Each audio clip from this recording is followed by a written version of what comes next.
Well,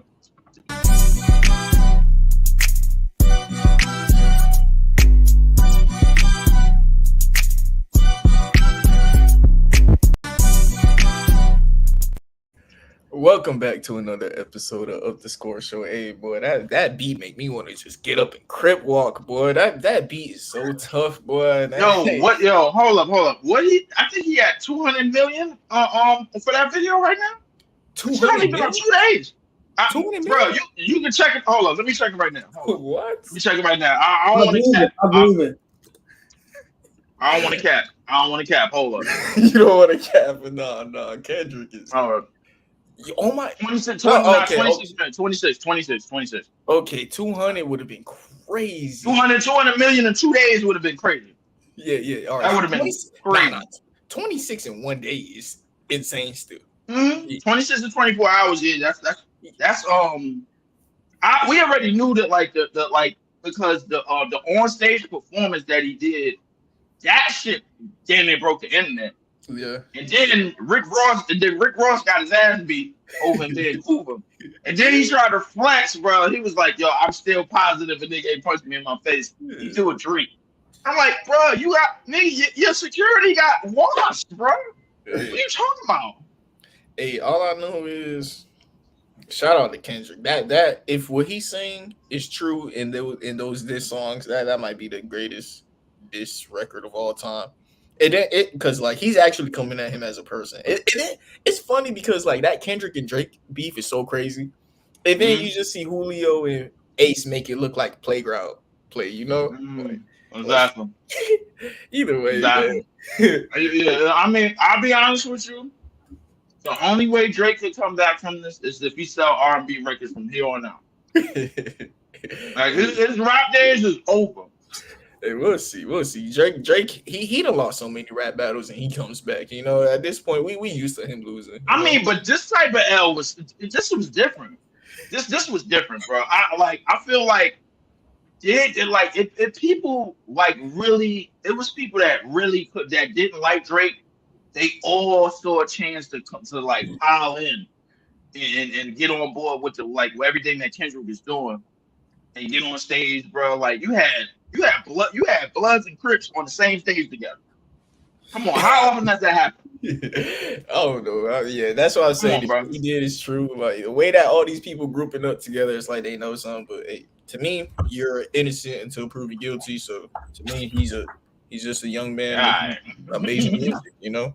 But if anything else changes, you know, my opinion would change. But let's get this episode started. Episode 142 of Up the Score Show. We reacted to NBA free agency. A lot of stuff been going on. We're gonna start this off with the Eastern Conference. We got the Orlando Magic, who they signed Contavious Caldwell-Pope. They lost Joe Ingles. I still think that they're a player in free agency because there's one guy who I really want them to sign, and I wanted to see what you think about it, Leaf, and you too, Larry. Tyus Jones to the Orlando Magic. I feel like if they was to do that, that would be so tough because that's literally what they was missing: a playmaking point guard who could shoot. All I know is don't bring Markelle Fultz back. All right, as much as I love Markelle personally, he could get moved for Tyus Jones. But Phoenix. Markelle Fultz go to Phoenix. You need a point guard. Yeah, right. Yeah, it's not bad. I don't mind him not at the ends, but I think they eye him more of a Kyle Lowry.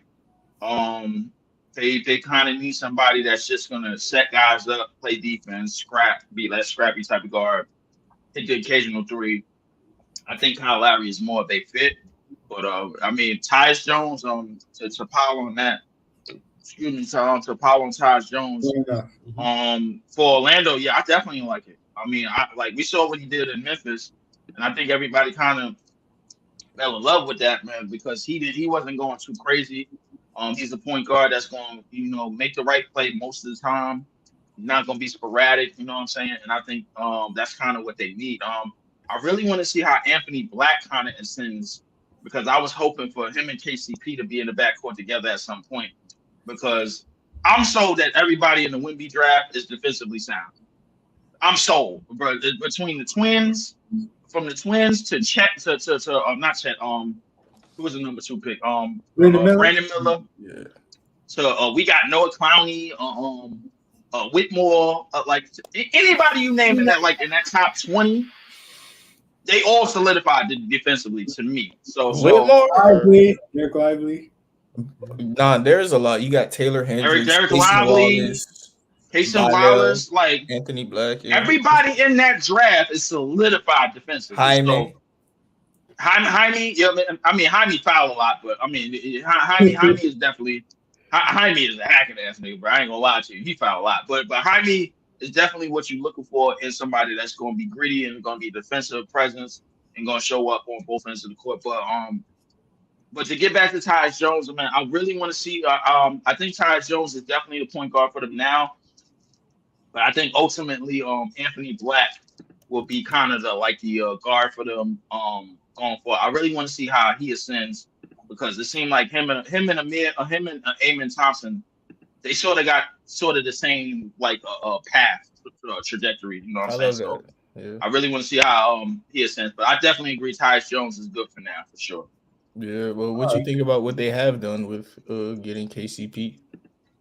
With KCP, that was a steal. I was expecting them to get Klay Thompson, but KCP was a little bit better defensively. I like KCP defensively. You can still guard. And still somebody that you could throw on the guards and throw on wings and everything. But defensively, Orlando was already solidified, but I really want to see how they ascend with Franz and Paolo and the rest of their crew.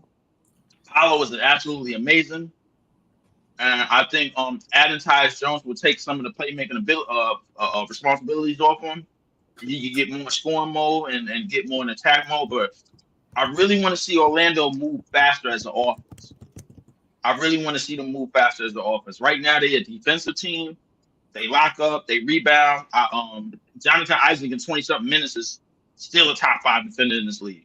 Yep. If not top 10. You know what I'm saying? Yep. In 25 fucking minutes, he's still a top 5 defender in this league. I can't believe I blew my mind by saying Caruso, but I had to remember Caruso is 6'5", 6'6". Jonathan Isaac is legitimately 6'9", 6'10". And still when he's on the court and he's healthy, that's one of the best defenders in the league. Yeah, you see that they re-upped his contract, which was a good thing, but at the same time, the injuries. I'm kind of half on it, man, because his injury history, it's a damn shame, bro. What happened to him, bro? Going back to the bubble, and the trajectory that he was on defensively was out of this world. But you can still see that he still has that. Even this season when he came back, man. So Orlando defensively solidified. I just want to see how they what strides that they make offensively. I think they need to speed up a little bit. They still got young players out there. They did lose Joe Ingles. I think Joe Ingles was a good veteran presence for him. But I'm all right with that, man. Well, Suggs is another defensive guy. Well, Suggs made all defensive team last year, so we got to see how they continue to ascend. Yeah, man. I'm all on with Orlando. Orlando, they could possibly be. They are making strides to be the OKC of the East, but I don't know if they there yet. But we'll see how they go, man. Yeah, what you think, Larry? So for Tyus Jones or for KCP? Just the Orlando Magic. So yeah, KCP, because that's what's actually happened so far. They haven't got Tyus Jones, but the idea is really cool. But what you think about KCP? I do like the move. I do think KCP is an older player. I would imagine him on a more contending team, someone more ready to win a championship. So I was surprised about the initial move. Okay, Orlando is a younger team, playoff bound team, but is on the younger side. So I'm surprised he went there instead of somewhere else. Maybe the Mavericks probably would have been a better situation for him as far as winning a championship. But I mean, it's still a good move and it does uplift the Orlando Magic ceiling.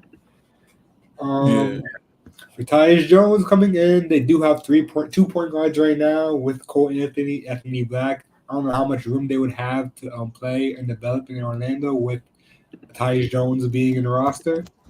But they also have 3 shooting guards right now, so I guess it's not an issue for them. They're just kind of just going to experiment a lot throughout the season. And with their signings right now with KCP, they're still under the cap. They still have space to really sign another good contract to somebody else. So I'm very excited to see what they're going to do next. I do think Tyus Jones would be a good move for them. Just bringing in more offensive play to the game, more someone that can really create shots for other players. They don't really have too much of that going on right now. I think he's a really good ceiling lifter for the team. Yeah. The Orlando Magic, they're one of the few teams who I like deep dived this offseason. They're one of the teams that I watched the most last offseason, so I feel comfortable talking about them. Anthony Black, I don't view him as a point guard. What Leaf said about him on the same trajectory as Amen Thompson, I love that comment because I view Amen Thompson more as a wing. And I think the same with Anthony Black. Both of those guys, I don't see the half court playmaking out of them yet. I don't see I don't see it, and especially with Amen. I don't think he's a good dribbler. I don't think he's all that much of a passer, but I think he's an elite defender, elite rebounder, has elite versatility, elite athlete. He's elite at a lot of things, just not point guard stuff, you know? Yeah. Do you think he's a better backup for Franz Wagner at the 3 spot? Yes. Because he could shoot decently at small forward. He's 6'7". He's pretty versatile and is a good defender. But his weakness to me is his half-court playmaking and his decision-making. What is a point guard? Somebody who is a good half-court playmaker and makes the right decisions. I don't think he's a point guard. His ceiling, because he could be a big guard. If he was that, it would be crazy. Yeah, I understand that, but that's not. You think? Do you think he could be like a secondary playmaker, kind of like Draymond? Point forward. Yes. Same with Amen. Those guys are point forwards, but some teams they just want to force it out of. They want to get the maximum that they could, because sometimes you get a Luka Doncic when you make a point forward turn into a point guard. Like sometimes you get a. That's a fact. Yeah. I mean, but I feel like Luka always had that skill. Like coming out of the draft, you can tell who has high level playmaking. Yes. All right, Luka, high level playmaking. Trae Young, high level playmaking. Nikola Topic, high level playmaking.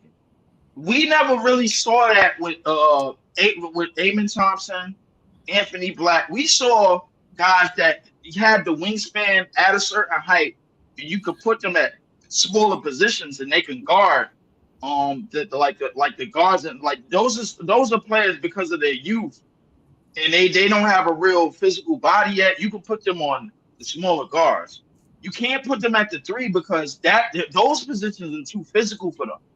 That's the thing about it. I don't think for Amen, Anthony Black. But Amen, maybe. I think for Asar, I think he's all world defensively.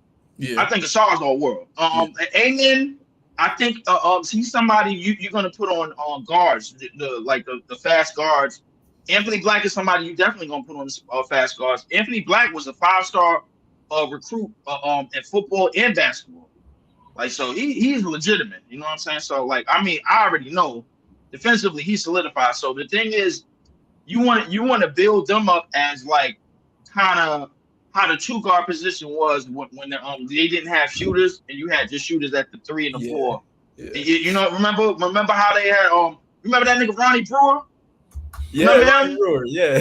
Remember like how they have Ronnie Brewer, Tony Allen, them type of players. Like you want to leave them at the 2-guard. Andre Roberson. Still, Andre Roberson. Oh, it was a shit era for 2 guards. I ain't gonna lie to you, bro. Them niggas was all the 2-way defenders, 2-way rebounders, a bunch of shooting guards who couldn't shoot, which was crazy to me. And but I think that's the trajectory of an Anthony Black. And Amen Thompson, bro, and I think they want what the Rockets want Amen Thompson to turn into that elite playmaker, but they just don't really see it quite yet. They don't see him breaking defenses down, bit by bit and chopping up defenses with his passing quite yet. He can pass, but it's not to the level of where you're gonna have that as your primary. Yeah, it's not gonna be a primary. I think they're trying to let's say recreate Ben Simmons in my eyes. Oh my god. I mean, yeah, they're trying to have that point guard that's taller Not this and shit. guard one, Not, guard 1 through 5, play defense. not this shit. I'm blowing the refrigerator, bro. I agree with Larry. That's a great take. I view Amen. I was arguing with somebody today. He said that he views Amen as De'Aaron Fox. I said, you're stupid. Amen is literally Ben Simmons, Giannis Antetokounmpo. He's a point forward who could guard the 1 through 5. And when Alperen Sengun was out, he was playing center for them. It was him and Jabari Smith. And Amen was holding it down. That's when Amen proved to me he is not a point guard. When he was playing center good, I was like, Amen is not a point guard. No, abort that mission and draft Reed Shepherd because Amen could play the 1 through 5. I think you know what? I think you know what? And Ma, as much as I want to move away from that, bro, you 100% right. Because when Sangoon went down, they was not the least bit shy about putting him at the 5. And he was doing pretty damn good at the 5. And if you could put him at the 5, you could damn sure put Asar Thompson at the 5. Because Asar Thompson, I think Asar Thompson is slightly better defensively than him. It's just, in my personal opinion, I think he has a little bit more of the intangibles. What I seen him do for the Pistons in the first couple of months until Monty Williams basically screwed the lineup up. Basically, he was looking like he was about to make all defensive team as a rookie. He was looking like Sean Marion to me. Like I kept looking at him like, bro, this is Sean Marion, bro. Sean Marion, yeah. I seen it too because in his ability to make basic reads and everything. I see a lot of Draymond, like Ben Simmons type of versatility with a lot of the players that we just talked about. Him, Anthony Black, the Thompson twins. Cam Whitmore, I thought defensively is real. I ain't gonna lie to you. Cam Whitmore is one of them people that I wanted to fall to us, but the Rockets got him a pick ahead, and then we had to get Clowney. I think Clowney is a great switch big. He's basically Claxton with a jump shot. He's basically Claxton with a 3-ball. So realistically, bro, like I mean, the solidification, bro, of the Wemby draft. The Wemby draft is going to be known as one of the best defensive drafts of all time. Maybe best draft of all time. One of the best drafts of all time. Period. And I don't know about that. I think so. It might happen. You know what's funny? What's up? When we were live during the draft, I kept saying that about this draft class too. About a bunch of these guys are just defensive players and like all world defensive players. Like all world defensive players. I think their defensive primes are probably going to last a whole lot longer because right now they're not getting the exclusive minutes of a go-to defensive stopper. You know what I'm saying? When you think of your go-to defensive players, you think of guys that's playing 30 minutes, kind of like Drew and Derek White. You know what I'm saying? Like on that type of time. You think like that's the trajectory I see for a lot of these dudes, bro. Like Anthony Black, the Thompson twins, Whitmore, you name them, bro. Like, but the thing is, I think the thing that's going to keep them around is not just the ability to defend, but the ability to do everything else as well. They want like once they start to expand their range, bro. I think Clowney is probably the most filled out because he could get to the 3-point line and he could go 4 for 5. He could shoot 4 for 5, you know, and still protect the basket and still be a switch big. Yeah. Like switch bigs is like a thing now. Like you all right with putting your 6'10", 6'11" dude out on the perimeter on some Bam shit. Like, all right, yo, Bam is cool out there. We ain't gotta worry about giving him help. We can switch him out on the guard. He'll be fine. You know what I'm saying? And you cool with that. So I think defensively the league is going someplace where it's a lot of versatility and you don't know where you want to put these players. Yep. But for Anthony Black and Amen Thompson, defensively they there. I just don't know where the hell they're gonna play. Yep. And it's funny to me because what I was thinking is with how much the NBA has changed recently, right? If LeBron James, like let's say that LeBron James was entering this next draft class as a prospect, I think they would force him to play point guard. Like I think that's where the NBA is headed. Like they just label anybody who's a great playmaker at point guard, no matter like what position they really are. You know, like LeBron James is clearly a small forward, but if he was coming into the draft with, he's one of the best Oh passers of all time. We yeah. label him at point, and that's where he playing his whole career. D Wade, I mean, he a point guard in this era. I think the LeBron as we know him, if we taking the LeBron that we know instead of taking the potential that he would have if he was to come in this draft, it'd be two different things. The LeBron that we know is still the same playmaker that he's always been, bro. Like, but the thing is, it's still high turnovers. But like the thing is, the playmakers that's coming out now, they're reading the game at 3 different levels. When we look at Luka, bro, like it's 3 different levels of playmaking, bro. Like playmaking out the post, playmaking at the top, playmaking in the mid range, and playmaking off the screens. I'm looking at Nikola Topic. He was absolutely amazing. I was blown away what Nikola Topic could do as a high level playmaker, and it's to the point where you could sacrifice a defense for high level playmaking in today's league because it's not that much high level playmaking. You know what I'm saying? So if you have somebody that can just dot up the court on some Halliburton shit, and they basically looking like Steve Nash, Jason Williams, and Stockton all in one, on like the way that they could move the pill, bro. Like you okay with that because it's a lot of shooters now. You know what I'm saying? It's a lot of spacing now. You know, as opposed to it was when those players played. So you drop those type of playmakers. You put them all in one body. I seen Nicole. I'm telling you, I was blown away by Nikola Topic, bro. Like the Josh Giddey. They got rid of Josh Giddey and got a better passer in return. Yeah. So it ain't redshirt. That's what I was about to say. Exactly. So like he's not even going to be something they got to figure out this season. They're just let him sit on the bench. I'm actually hoping that the Nets make a trade for him, man, before they find out what this kid can do. I think Topic, like before his injuries, he was my favorite point guard ahead of Rob Dillingham. He was top 3. Yeah. He was on 3. Reed Shepard was not a 3rd overall pick in this draft. The Rockets was going with Nikola Topic. There was no question in my mind. They were going with Nikola Topic. They saw that injury and then they got spooked. And then it was like, all right, we got to go with Reed Shepard. Yeah, that's his 3rd knee surgery at the age of 20. 3rd? Yeah, that's his 3rd knee surgery. That's not good. Oh, man, that's not good. Yeah. That's borderline Ricky Rubio.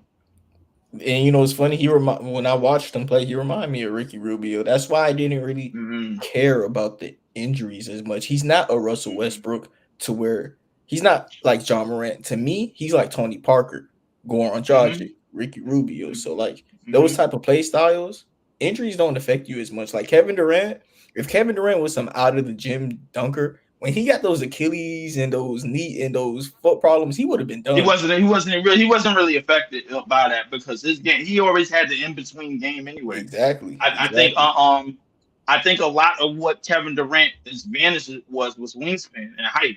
So those didn't really affect him like the knee injuries that affect Kawhi. Kawhi needs more lift. Kawhi needs more strength to get that off. You know what I'm saying? Yeah. And defensively, you add that with the defensive prowess. That's why the knee injuries keep taking place time and time again. So with KD, you really like nobody really like cut it short. Even the same with Klay Thompson. I was thinking, I'm like, Klay Thompson was never going to be the same 3-and-D player that he was. Yeah. But like his shooting ability, that wasn't going nowhere. Exactly. Like the flick of the wrist and the brain are 2 things that are very hard to let go of. And Nikola has it in the brain. Like he knows basketball, but we'll see how far he goes because he's a good free throw shooter, which shows me promise that he knows how to shoot the ball.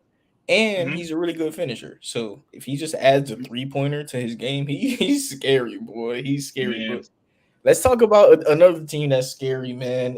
It's scary how much money that is invested in their starting 5. The Boston Celtics, their starting 5 for their contracts add up to $1 billion because Jason Tatum has $300 million, Jaylen Brown has $300 million, KP got that bag, Derek White just got his bag, and Drew Holiday got his bag. They have $1 billion in their starting 5. Larry? What do you think about the Boston Celtics? I think it's worth it. They think they're going to repeat next year. Year after that, that's their goal to repeat. So I don't think it's a bad idea. I think it's worth it. Boston is a big market team, so they're not going to be in debt with this $1 billion lineup. And yeah, that's pretty much it. It's worth it for them. So they're going to do it. Yeah, what you think, Leaf? Well, finish what you saying. My bad, I cut you off. I was it. What you think, Leaf? I think as much as Boston pissed me off, man, I didn't think they was gonna break the bank like that. I'm almost 100% certain, and I think y'all been watching long enough to know that if Danny Ainge was still in that front office, he would have broke this shit up. Nobody was getting paid no 300 mil, bro. Like, come on, bro. Like, there's no way. 8 first-round picks. Yeah, bro. He was about to get 8-something picks, bro, for them niggas.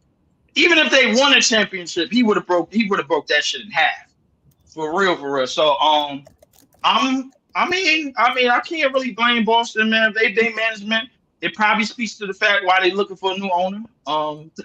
Because he basically broke the bank off a bill paying for like a whole starting 5. You know what I'm saying? So I mean, with we knew whatchamacallit was gonna get 300.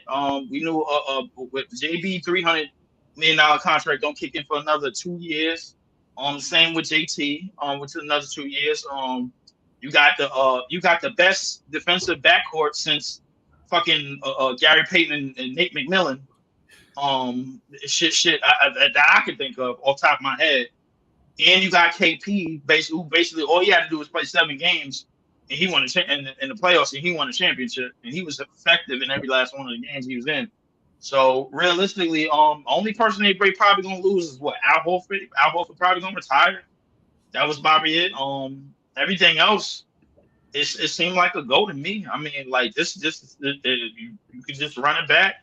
You know, you dump the money. I mean, but the beauty about that is that everybody else is gonna get paid all after the fact, and if the shit go left, you could just start trading, make your trades, and make your rebuilds or whatever. But the thing is, the trick is not to wait too late to where, if you start going left to the point where it's like we can't win a championship no more, then it's time to start thinking about moving the home run hitters like JT and JB. But if I had to say, JB will probably be moved first if it does go left. But at this point they won a championship. I don't think either one of them get it moved. The question was always, could they win a championship? They did it. They honestly should retire both the Celtics. Look, Leaf, I don't like them either, bro. And the year that they finally won is the year that Miami was hurt and Miami took the most games from them. I would like to say that, but they did it. Like, I can't say nothing. They finally did it, and they talk. You see how hot they be talking about Miami? Oh, winning in Miami always easy. Y'all just won a championship, bro. Be happy, bro. Stop talking about us, bro. We was hurt, fam. Like, what you doing, bro? Like, come on, bro. We was hurt, bro. Let us whatever. Yo, and while we on the subject, I wanted to move to Miami later down on the show because everybody keeps talking about how it's almost imperative that y'all should probably come off of Jimmy now to see if it. But and hear me out. The thing is like y'all should come off of Jimmy now while he's still worth something, before the continuous injury bugs start piling up, and then he start asking for money later. I mean, I don't really. The thing about Pat Riley is like I don't really see Pat Riley as a dump the shit kind of guy. You know what I'm saying? Like, Pat Riley ain't never been that to me. When LeBron did the shit that he did in 2014, he was pissed. He was hella upset. Because you saw what happened, like when they was about to go back and run it back in 2016, and y'all was playing Toronto. Bosh had caught the blood clot. Wade, I guess, got a little bit older than what he was supposed to get, and then y'all still had a decent team. Whiteside basically tricked everybody to believing that he was a legitimate center in this league. I never thought that of Whiteside, which was funny as a Heat fan. Yeah, but he tricked a lot of people. Yeah, but I mean, when I go look back at if Pat Riley is not the kind of guy that will like just be like, you know what, screw this, stump this shit out, do whatever we need to do. We got pieces, we got draft picks. It's only but so long. My only problem with Miami is this. It's only but so long y'all can keep trying to fool people with these undrafted niggas and these niggas from the goddamn the G League team and throwing them down in and trying to make the next Caleb Martin, trying to make the next Gabe Vincent, trying to make the next Max Strus. Y'all can't do that no more. It's obvious. I mean, Jaime Jaquez was a great pickup. He fits right into the culture of what y'all doing, but y'all can't fool people no more. It's time. It's time to build a true core. It's time to set up a real core. Listen, put in the work of what y'all doing with Tyler Hero, Duncan Robinson, and try to build something from there. Figure something out because the shit that y'all been doing, it's time to make a different move. You know what I'm saying? And maybe coming off of Jimmy, maybe coming off of Jimmy. And restarting your future, bro, like it's good. I mean, but you giving a thumbs down to it, so All right. I So mean, so one question for you. So for trading Jimmy Butler, what are they trying to gain from Jimmy Butler? Are we trying to compete still with Bam and Hero, trying to gain a player that can help us out right now, or are we going for picks and younger assets? What do you exactly do Miami? I mean, listen, it really depends. I mean, I don't really see Pat Riley dumping the farm for picks. I mean, unless there's a draft outside of this next year's draft that I don't know about, that's going to be alter your whole franchise. You know what I'm saying? So I personally think that you should go younger in terms of ascending stars, in terms of players that could ascend underneath the Miami culture and everything, and kind of feed into that. You know what I'm saying? Like so. They should probably go for like a maybe somebody that's a 2-year ascending type of player, a 2-year ascending type of star. You know, get somebody that's going to fit in right away. You know, and continue like some type of competing right away. You know what I'm saying? So I don't necessarily think Bam is expendable. I don't think Bam is expendable at all. Absolutely not. Absolutely not. I'm not on the fence. I'm not on the fence about that. But I personally think had y'all would have got Zach Edey in this draft, it would have been a little bit different. And I think it would have shined the light a whole lot brighter, bro, in terms of where y'all wanted to go and where Bam wanted to go for the rest of his career, or at least for the rest of his Miami career. But shit is different, man. I mean, if I had to say, a lot of people would say jump the farm, but I mean, I can't really say that. But if you do give up Jimmy, make sure you give him up, man, for an ascending young piece that's going to break out and have his type of flair, kind of like an SGA or kind of like a Halliburton type of career on his next team. You know what I'm saying? So that's what I'll go with. I like a lot of stuff that Leaf said, but I just disagree with it. Before I talk about the Heat, I want to add on to the Celtics real quick. I love that they drafted Baylor Sherman at pick 30. He's gonna come in on that bench and do exactly what they want on the bench. We talked about how their starting five is worth $1 billion, and their bench, what Boston does is they just have sharpshooters off the bench, so they could just whenever Tatum goes to the bench, they just plug him in with a sharpshooter, and that starting five just they keep working, you know. And Baylor Sherman, he's another sharpshooter, so he fits them perfectly. But onto the Miami Heat now. Jimmy Butler's not the piece you move. It's Tyler Hero. Tyler Hero has been nice, but you buy into what Jimmy has shown you. Jimmy has shown you that he is probably the Boston Celtics' biggest threat. We seen Dallas Mavericks go against Celtics. Luka's over there crying. Jimmy Butler, he makes the Celtics cry. You see his levels to it. We seen the Pacers, they get swept. We see the Cavaliers. Do y'all trade Tyler Hero right this second? Yes, because look, Tyler Hero, unfortunately, he had a good playoff series actually. We took the most games from the Celtics. I understand that, but he doesn't fit next to Jimmy for some reason. It doesn't make sense why. Tyler Hero likes the ball in his hand, and Jimmy also, I'll be honest, he kind of like, I don't want to say gaslights, but he misleads Tyler Hero a little bit because in the regular season, Jimmy Butler, all he does is sit in the corner. And then In the playoffs, all he wants Tyler to do is sit in the corner. And then that's a whole different game for Tyler Hero. You know, Tyler Hero is usually the guy with the ball in his hands, making the decisions while Jimmy's over there on the bench trolling. But in the playoffs, Jimmy's like, all right, guys, I'll try. Now, the Tyler Hero is asked to play a whole different role. That's kind of why it doesn't fit that much. But if we were to trade Tyler Hero for somebody who fits better next to Jimmy, an older guy, that I would like that more, because you got to remember, we're not like the Brooklyn Nets. We're not like the Houston Rockets. We are fortunate enough to be in Miami. If Jimmy Butler goes, we're just going to sign another free agent. You know, we don't have to get young players and hope that they become stars, because we could just go out and sign a star. That's how we got Jimmy. We just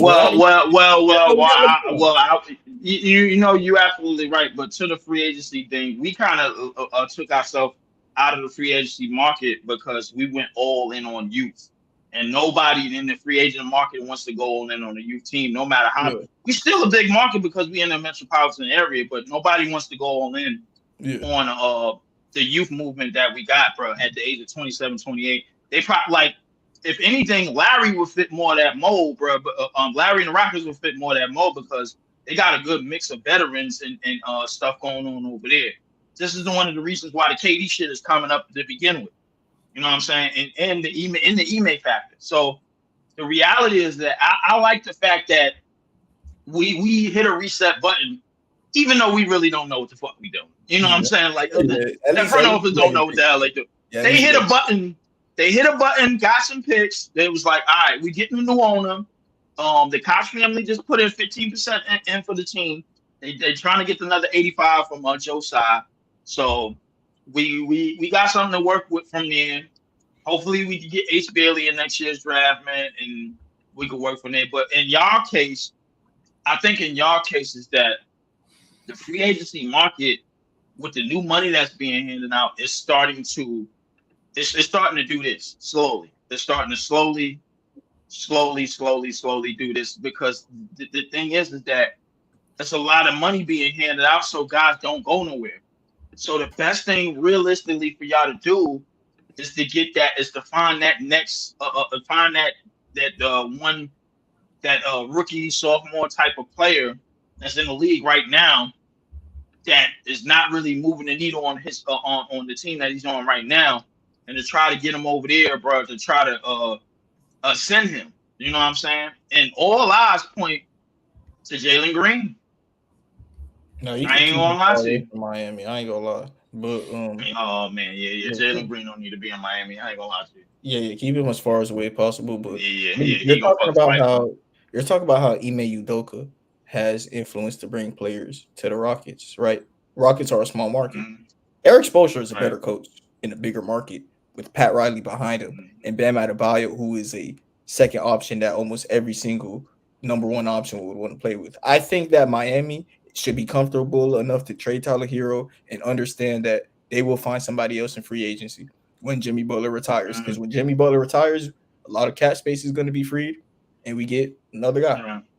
We have too good of a scenario to where free agents wouldn't want to come. Look, we don't even have cap space, and DeMar DeRozan wants to be here. We don't even have cap space. Damian Lillard's on Instagram Live. South Beach. Well, I want to go to South Beach. He's miserable in Milwaukee. A lot of players want to come to Miami. That's the advantage we have. That's something that they should use to their advantage. Don't trade Jimmy Butler.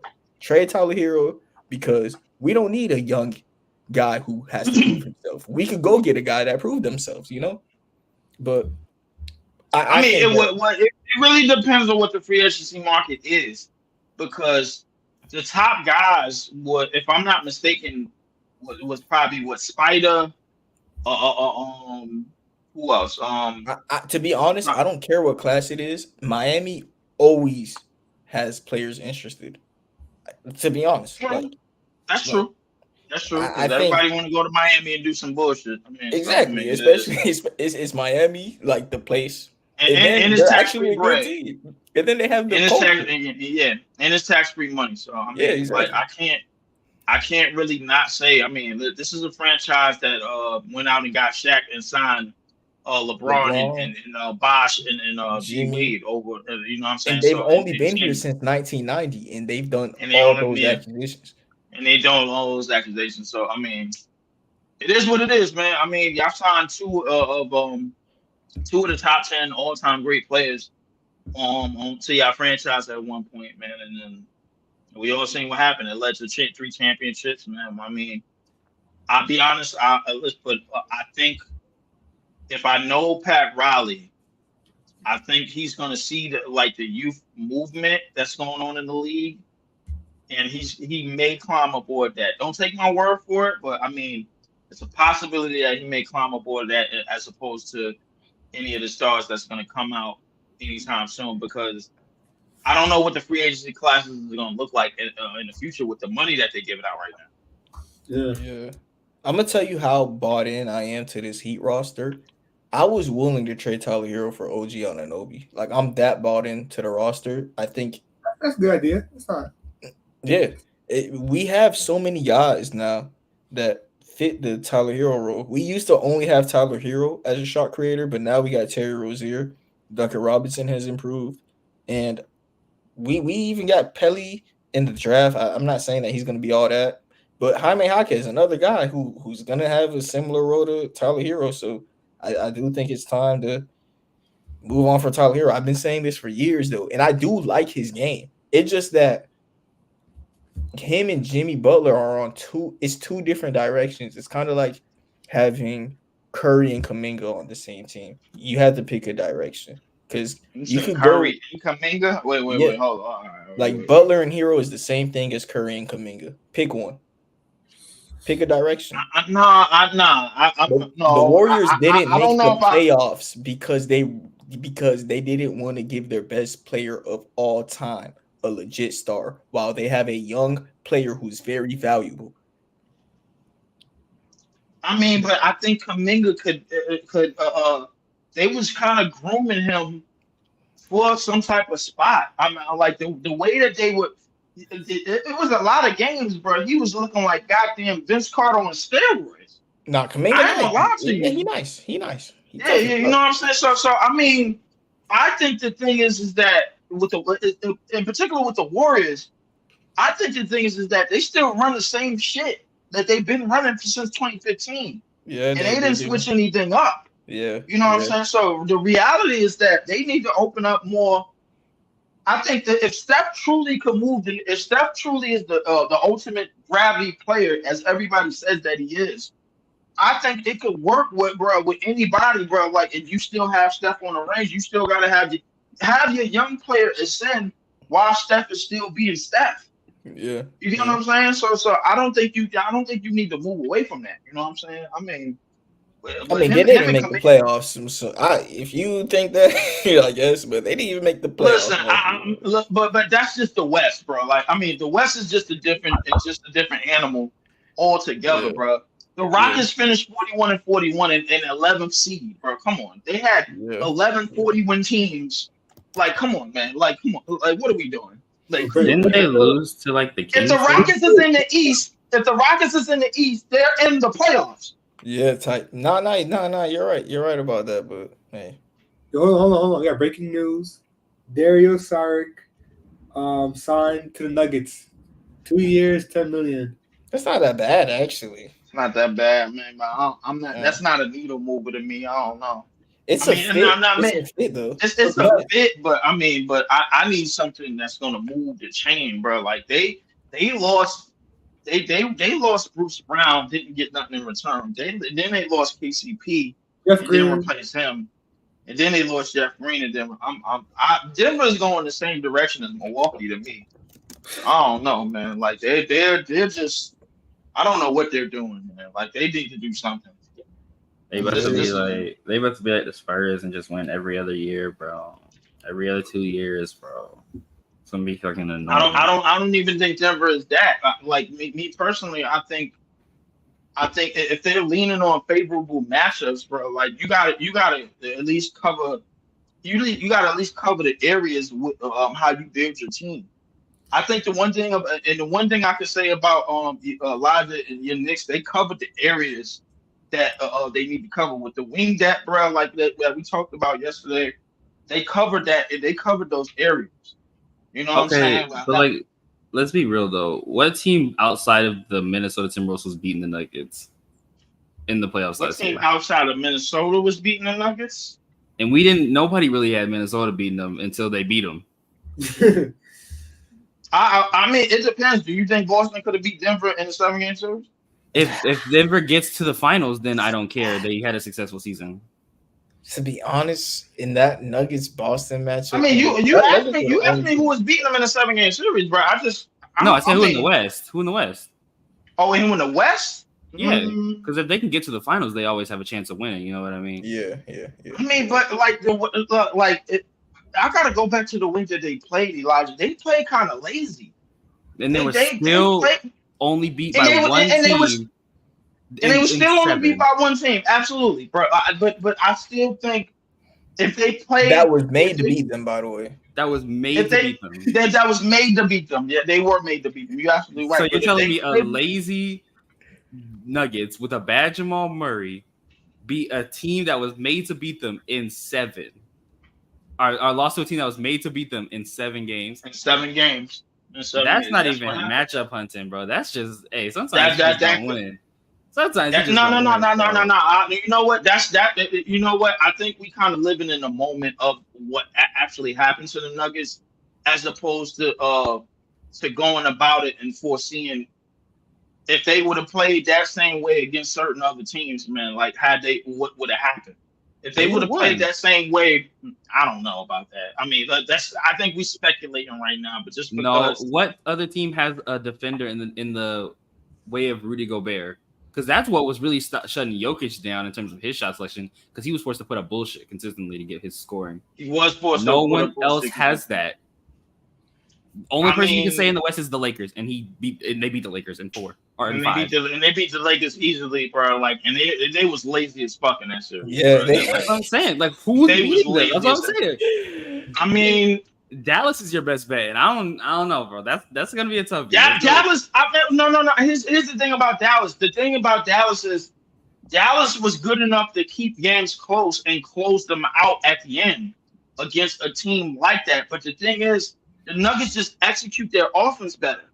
That's what it was. But like the thing with Luke and Kyrie, you had your lob threats. You had Gafford and Lively to at least throw bodies at Jokic. It probably wouldn't have meant much as throwing it Rudy on them and everything that the Timberwolves was bringing.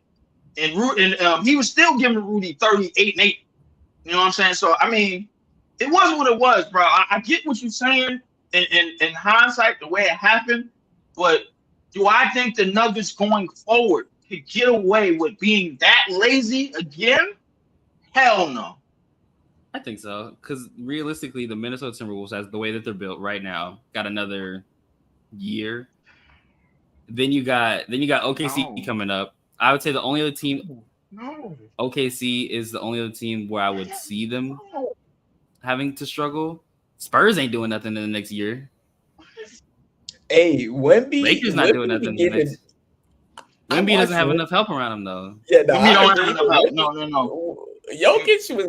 I never seen Jokic like. Wemby might be the best defender in the world. Wemby not making that type of leap just yet, bro. Like, I get what you're saying, but Wemby not making that type of leap yet. The point of the matter is this: do I think with the combination of losing the pieces that, in the case of the Nuggets, with the combination of losing the pieces that they lost from their championship year, going all the way back to Bruce Brown, Jeff Green, and now KCP.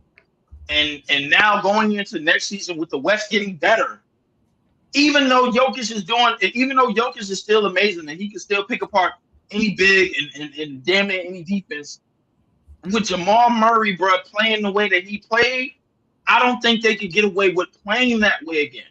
Did the West get better? Yeah. You don't think the West got better? I feel like the East got better this offseason, and then OKC got better. I feel like the East. You feel like the East got more better than the West? This season, the East is top heavy, bro. The West is deep, bro. The West got the West is just deep. That's what it is. But they didn't get better this offseason. Like, what moves did any West team besides the OKC Thunder make? And man, Dallas got shooters. What you mean? Dallas got Klay Thompson, lost Derrick Jones Jr. Klay Thompson and Quentin Grimes. Quentin Grimes is a guard. Like, they're not that much better though. Like, in terms of like what Philly did, in terms of what the Orlando Magic did, way The better. In Knicks terms of what the did? Knicks did, way Yeah. better. But, all right, Elijah, listen, I get what you're saying, but if you're telling me that the Nuggets could lose pieces and still play the way that they played against the Lakers in this series, in this past series, and against the Timberwolves in this past series, and still hold afloat, I just don't. I'm having a hard time believing that. I want you to remind me what KCP was doing for you in the playoffs.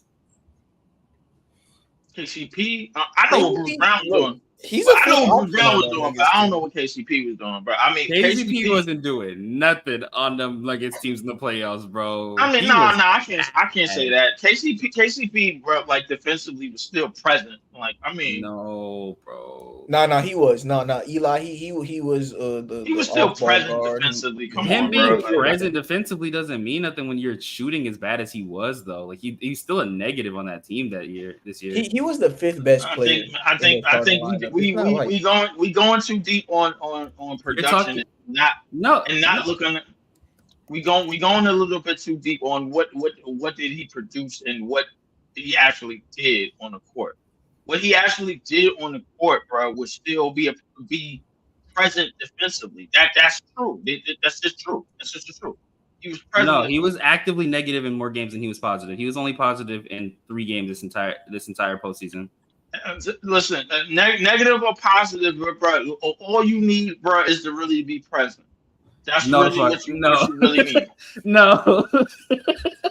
Bro, they're the champions. All you need to do is be present. I'm not saying that like you need to be a more positive like you wasn't before. I think what you're trying to say is all KCP has to do is be present because he's a 5th. Yes. No, but when when you're a 3-and-D player and you can't space the floor on that court when Jamal Murray's struggling for a game or when MPJ is struggling for a game, your team looks so much worse when you don't have a consistent role player spacer. That's just how it always is. And he was not consistent as a spacer, and he was also getting cooked in his matchups on defense. He was. Look, he did not control any of his matchups on defense. The only one you could kind of say is D'Lo, and D'Lo is fucking D'Lo. Congratulations. D'Lo would stop himself. The problem with the Nuggets is that he was their second best defender, and on the Magic now, is he their 5th best defensive player? You got Jalen Suggs from Wendell. Yeah, he might be. Maybe, but perimeter defense. No, overall, you got Jonathan Isaac. You got that bench. In the starting line, but perimeter defense wise, he's still top. Is he their best? The question is he their best shooter? Is he their best shooter on Orlando? Fuck no. That's the question. Fuck no. Who better than him? Who better than him? In the regular season, maybe. Yeah, he's not in the playoffs. Who better than him in the playoffs? Who better than him in the playoffs? Literally anybody else. Like anybody else. Paulo, give me a name. Don't say it. Is he the Najee best 3-point shooter, bro? Coming on this team, yes or no? Paulo in this playoff shot 40% from 3 on 6 attempts. Oh my god, on six attempts. KCP, in the playoffs. Yes, in the playoffs. KCP shot like 33% on 4, and I think he shot just as bad last year as well. Yeah, right. Regular season, Paulo wasn't shooting. Paulo did shoot 40% on 66 attempts in the 7-game series. You can rack it up in the 7-game series. I ain't gonna lie to you, bro. KCP, you can give people the illusion that you're a great shooter, bro, in the 7-game series. I ain't gonna he in the playoffs, I'm taking Paulo over KCP. KCP's so inconsistent. No, you're not. I promise you on everything that I love. In terms of playoff basketball as a shooter, KCP is not. You're going off for one playoff. I'm not. He didn't look good last year as well. He did not look good last year as well, especially in the finals. Oh my God! Listen, I think what KCP provides, and he was a double-digit scorer during last year's playoff run, during the championship playoff run. By the way, he shot 38% off of 5 attempts, bro. That's not bad. So not terrible. For a whole 20 game, that's not terrible. That's for a whole 20 game run. He was a front runner though. He shot very well in the beginning and then shot worse in the end. I wouldn't call him a front runner by any means because defensively we know what his responsibilities was. during that championship year. And going back to the championship that he won with the Lakers too. So like, I mean, I can't really. I'm not here to shit on Casey.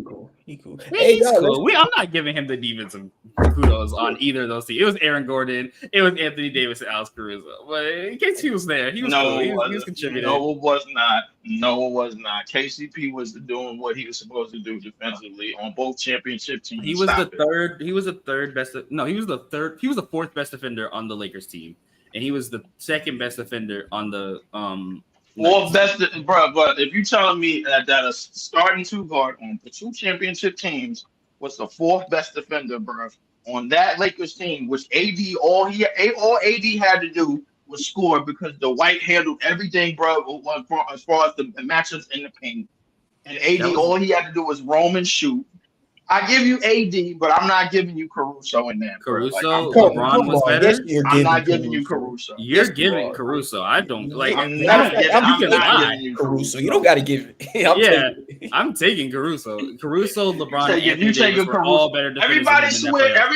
LeBron. No, this conversation is over. Oh no, you must have forgot about 2020 LeBron. That was the last year he ever played defense. I swear to God, it was. The last year he played defense was like 2014, bro. LeBron been a we're just lying. No, we're not. The last time he played elite defense, bro, was back in 2014. You think 2016 LeBron wasn't playing elite defense? No. We're just lying. LeBron late after 2014. He only plays defense in the playoffs. I'm talking about elite defense. We're talking about the playoffs. Yeah. Yeah, I'm talking about elite defense in the playoffs, bro. Like after Miami, bro, he was not playing elite defense anymore. In 2017, in the playoffs, in 2015. In 2017, he was 13th in DPOY conversation. None of them Cavs. In 2016, he was 11th in DPOY, and in 2017, he was 5th in DPOY. Nobody cares, bro. We talking about playoffs, man. Not why you trying to navigate it, bro. Like, in playoffs, we already know he's a great defender. So I don't know why. Like, we already know he's in the playoffs. No, he stopped playing elite defense. He stopped playing elite defense when he left Miami, bro. We all know this, bro. Stop this. He stopped making all defensive teams when he stopped playing in Miami. But he was still a good defender. That's just wrong. No, but the good and elite. I said elite. He was still in DPOY conversation. That's still elite. If we're talking about the playoffs. If you're we're talking about the playoffs. We're talking about the playoffs. In the playoffs, he was leading in every statistical category, which includes blocks and steals. That's because the team was garbage. I'm not doing that. Team being garbage doesn't make you a good defender. LeBron. Yeah, come on. Do you think no? Because do you feel the same way about Wemby? Then do you think Wemby, when his team gets better, he's gonna be worse at blocking and stealing? That's what you really think? I think when Wemby get better, he's gonna be worse at blocking. Wemby. No, because his team's bad. That's why he's getting all these blocks and steals, because his team's bad, right? No, what you see? The thing is, bro, you no. LeBron gets blocks and steals. I know what I said, but what you tried to throw out there, you threw out there some 2018 shit, and I know what you're talking about because I'm looking at the stats right now. I'm at the computer looking at the stats right now, bro. Like, so the shit that you tell me that he led in, bro, like, it wasn't between 14, after 14, 15, 16, 17, bro. That's not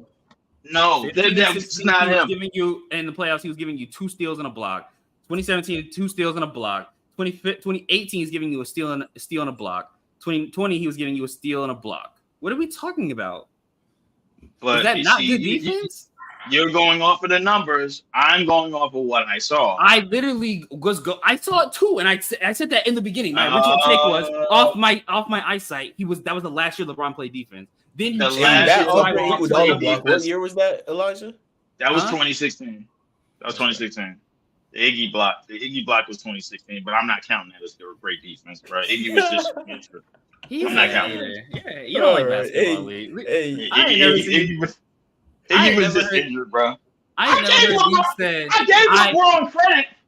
LeBron credit for Miami years, so you can't call me a hater. I've never heard Leaf say, I enjoyed this about a basketball game. I've never heard that in my life. Those words have never come out of Leaf's mouth. I liked this about a basketball game. Nothing. That's not true. That's not true. That's not true. That's not true. That's not true. Mar, That's you, not true. Let's That's talk about simply the not next true. offseason. you edit these videos, bro. That's simply not true. Bro. I know you ain't never heard that shit before. Oh no, That's simply not true, bro. Like, listen. First off, I said I enjoyed OKC, and then I said I enjoyed Orlando and the way that they play. So, like, that's simply not true. When them conversations came up, I said that. You probably wasn't present for it, but I definitely said it. Yo, boys, let's talk about the Knicks off season. We're an hour in, and we've only talked about two teams. We talked about the Celtics and the Magic. So let's try to like talk about some basketball for the fans. We got the New York Knicks. They were the second seed in the East. We got a Knicks fan. So Elijah, you may as well tell us what you think about your off season so far. Bro, we got fucking great off season. Drafted well. We traded well. You know what I mean? The Nets got these weak ass picks. It's cool. They not about to do nothing with them. When's the last time the Nets drafted a good player? Exactly. Okay. Brook Lopez. So that was a while ago. 2013? hey, the Bucks trying to get off him because he trying to retire, bro. I'm surprised Brook Lopez lasted this long, but when he was with us, bro, like he was a good 20 points per game scorer. Brook Lopez was. I don't know why that's funny. Is he's your all-time leader? The last time you drafted a good player was a decade ago. Leave. A decade ago. Had picks, bro. They actually had their picks. I mean, we ain't had picks, bro. What you mean? Leave. When is the last time y'all drafted in the first round? Can you your last first round pick? Last year. Clowney. Oh, but like top 10. What was your last like top 10 pick? Top 10? Yeah. Top 10. It might have been. Shit. I'm looking right now. They had one. They had Derek Favors in 2010. That was their last. Derek Favors in 2010, yeah. And then and y'all know the Nets have been a bad team since 2010. So like the fact that they've only had one top 10 pick since 2010, I wouldn't say we've been a bad team, bro. Like we've been top 10 pick. Y'all deserve some more top 10 picks though. Y'all had 3 back to back. You have Derek Favors, Terrence Williams, and Brook Lopez. So I don't know, bro. I mean, Brook Lopez. Even when you had him, you weren't drafting all that great, bro. You won for 3 in the lottery. I mean, hold up, wait. Let's talk about the Knicks picks, bro. During that time, bro, like when the 50 lost seasons was piling up. Who have they drafted during that time? Let's see. We were drafting what? We drafted Chris Stapps. Our NBA champion. We drafted Porzingis. And sent him to Boston. Now he's in Boston. Y'all drafted Miles McBride, Mitchell Robinson. What the fuck? Why are you doing that? Like my team's not great. Miles McBride. I thought you would have gave me like one of the best players that you've drafted in your history is Sadiq Bey. Quiet down. No, that's not true. Quiet down, buddy. In the past 10 years. Cam Thomas got drafted by us late. He's better than Cam Thomas. And he's better than Miles McBride. He's not better than Emmanuel Quickly. Yes, he is. No, the fuck he's not. No, they ain't like the same. They better than because Emmanuel Quickly's also way better. He's a way better defender and passer. I don't know why we're just lying. They fucking with each other though. They're not. No, they're not. They scoring alone clears him. What are we talking about? Next question. What? Yeah, but IQ is playmaking. The defense clears. Like I agree with you. His playmaking defense clears, and Cam Thompson's not scoring as that. Those big numbers as often as y'all saying he is. His defense ain't that great, bro. And his playmaking. Cam Thomas is a nothing on defense. No, it's not. That's not true, bro. Because I got a whole video to prove it. I got a whole video to prove it. But I mean, go ahead about it. Let's go look at if we go look at Cam Thomas playing defense. I got video to prove that he got better on defense. That's all I'm gonna tell you. Better and being good are two different things, though. Better and being good. I don't have no video proof that proves that Emmanuel Quickly is better than him. IQ's better. You don't want the proof. That's why would you ever go watch Knicks games? I'm convinced you've never watched a Knicks game in your life. You do it out of spite. Why would I watch the Knicks games, bro? What the hell am I watching Knicks games? Never watched the Knicks game in your life. Yeah. What am I watching? You acting like you still watch Emmanuel Quickly to this day, bro? You ain't watching the practice games. Of course I watch Emmanuel Quickly. No, you don't. I support former Knicks. Of course I do. No, you don't. Yes, I do. Come on, bro. I'm not Leon. I can get rid of him. Obi Toppin, Kevin Knox, RJ Barrett. Hey, Mar. When Obi Toppin got traded, did I not say Pacers was my second favorite team and I watched them all the time? And I was fucking with Obi Toppin. He did. So why are we lying? Bro, Why are you letting Leaf bait you, Elijah? Let's talk about the Knicks. Leaf is baiting you so good right now. Shout out to Leaf with the bait. They don't really. I've talked about the Knicks free agency and offseason like 3 times on this pod. At this point, I'm just chilling. We did talk about it yesterday a little bit, but somebody's opinions we never got is Larry. Larry, what you think about the Knicks? I think I was surprised that they signed both of them, OG and Mikal. I kind of feel like they have a similar role on the team. I don't think you have to put almost $100 million on the same type of position. I think we probably would have been better off trying to get Zaya Hartenstein to keep him and having having a strong 5 rotation with him and Mitchell Robinson. But I mean, having OG and Mikal, no one can complain about that. 2 elite perimeter defenders, and you guys have a lot of options with your depth at the wing positions. You guys are really good positioning on that front. And you guys have an answer for when you guys face the Boston Celtics or Paul George in the playoffs this season. So after all, I do think it's a good pickup. I just wish you guys would have put more tension on your 5 rotation. You know, the easiest position to replace Larry, if you had to think, what would it be? I'll say 2 guard. Ooh, you know what? That's a great answer. It's either the 2 guard or the center position. So I think it's 4. Not 5 right now. Replacing your 4 is so easy. The 4 is the 4-2. Yeah, because you can just take a big 3 or a small 5 and you just throw that motherfucker in there. Yeah. I think 5 is hard. 5 is hard. I think I'm not gonna lie. Especially this off season, I don't see a lot of 5 options out there. Who's left on the bench? I'll take Brook Lopez right now off the bench, bro. I honestly think Precious Achiuwa could give them some solid minutes at backup center. I think so too. He was good for us last season. And chemistry wise, he fits well. The team loves him. Yeah, I would prefer him as the 3rd string. Of course, I would. You know, why not? You know what, bro? I would have to agree with that, bro. I think everything about their depth, bro, points in the right direction. Precious Achiuwa.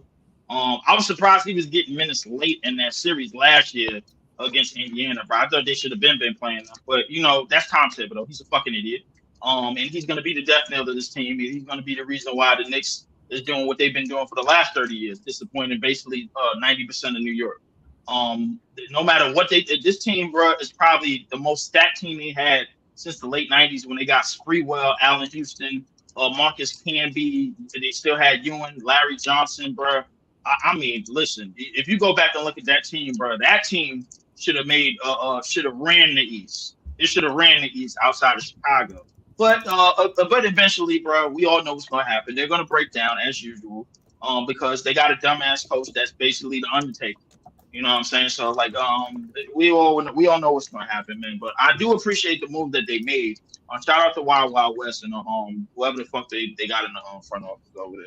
Shout out to them.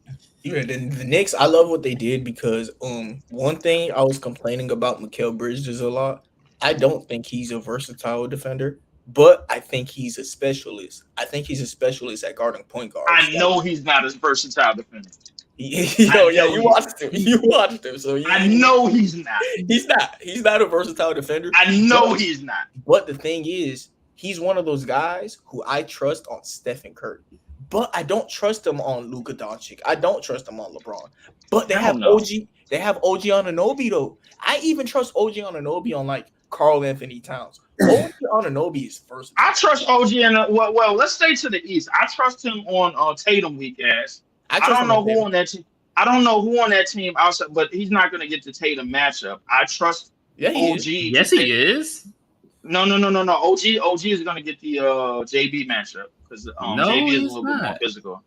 I think if it comes down to it, it'll be Josh Hart who gets that matchup. It'll be Josh Hart. On Josh Hart on JB? Oh my god, y'all niggas are sick.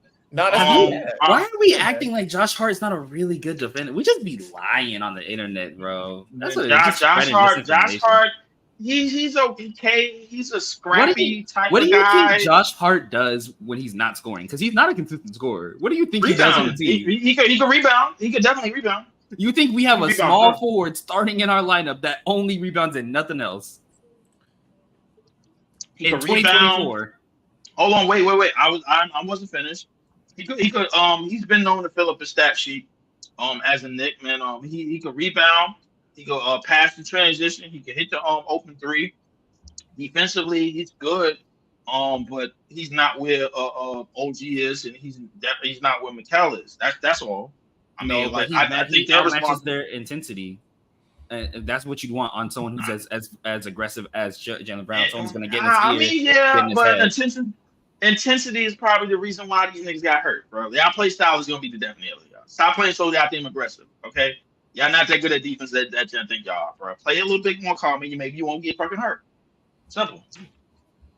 Nah. Keep playing hard. Keep playing hard, and keep playing hard. Yeah. You pray you stay healthy. Man, that's all you can do. Pray. Keep playing hard and keep getting hurt. Yeah. Go ahead. If we end up playing cheap ass Joel Embiid again, maybe we won't get hurt as much, bro. Maybe we won't get hurt as much. That man was kicking everybody, grabbing people. Maybe if y'all play him with one eye and one leg, bro. Like that's a serviceable matchup. I like y'all in that series. Then again, I don't like y'all in this series because now they got PG and now they picking up other pieces to commend their team as well. Okay. Mitchell Robinson played Joel Embiid so well. OG is locking the fuck up out of anything Paul George got going on. To be honest with you, we're gonna win the rebounding game in that series because they don't have any other consistent rebounders other than Joel Embiid. You can't name one other rebounder on that team. Andre Drummond, what? He might be the best rebounder of all time. Not in 2024. I'm fucking Elijah, I swear to God, I was watching the Bulls Pistons last week. I was thinking whoever Andre Drummond goes to, they low-key got to steal, bro.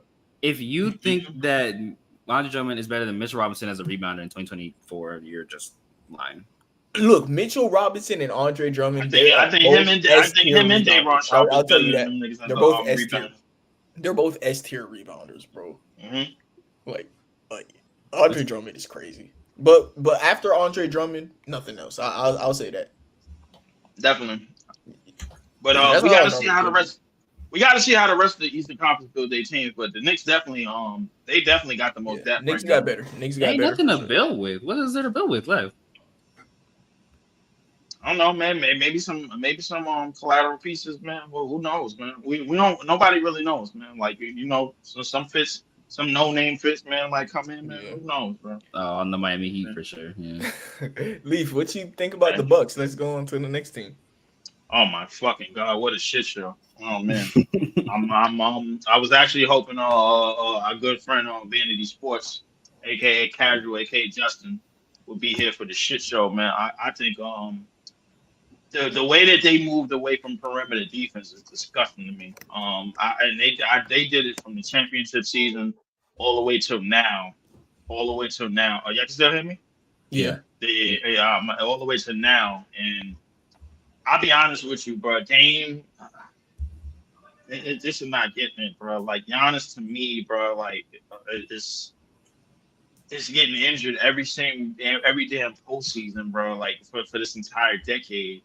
Going back to the bubble, bro, like when he had that injury, and then 21, when they actually won the whole thing, he had an injury.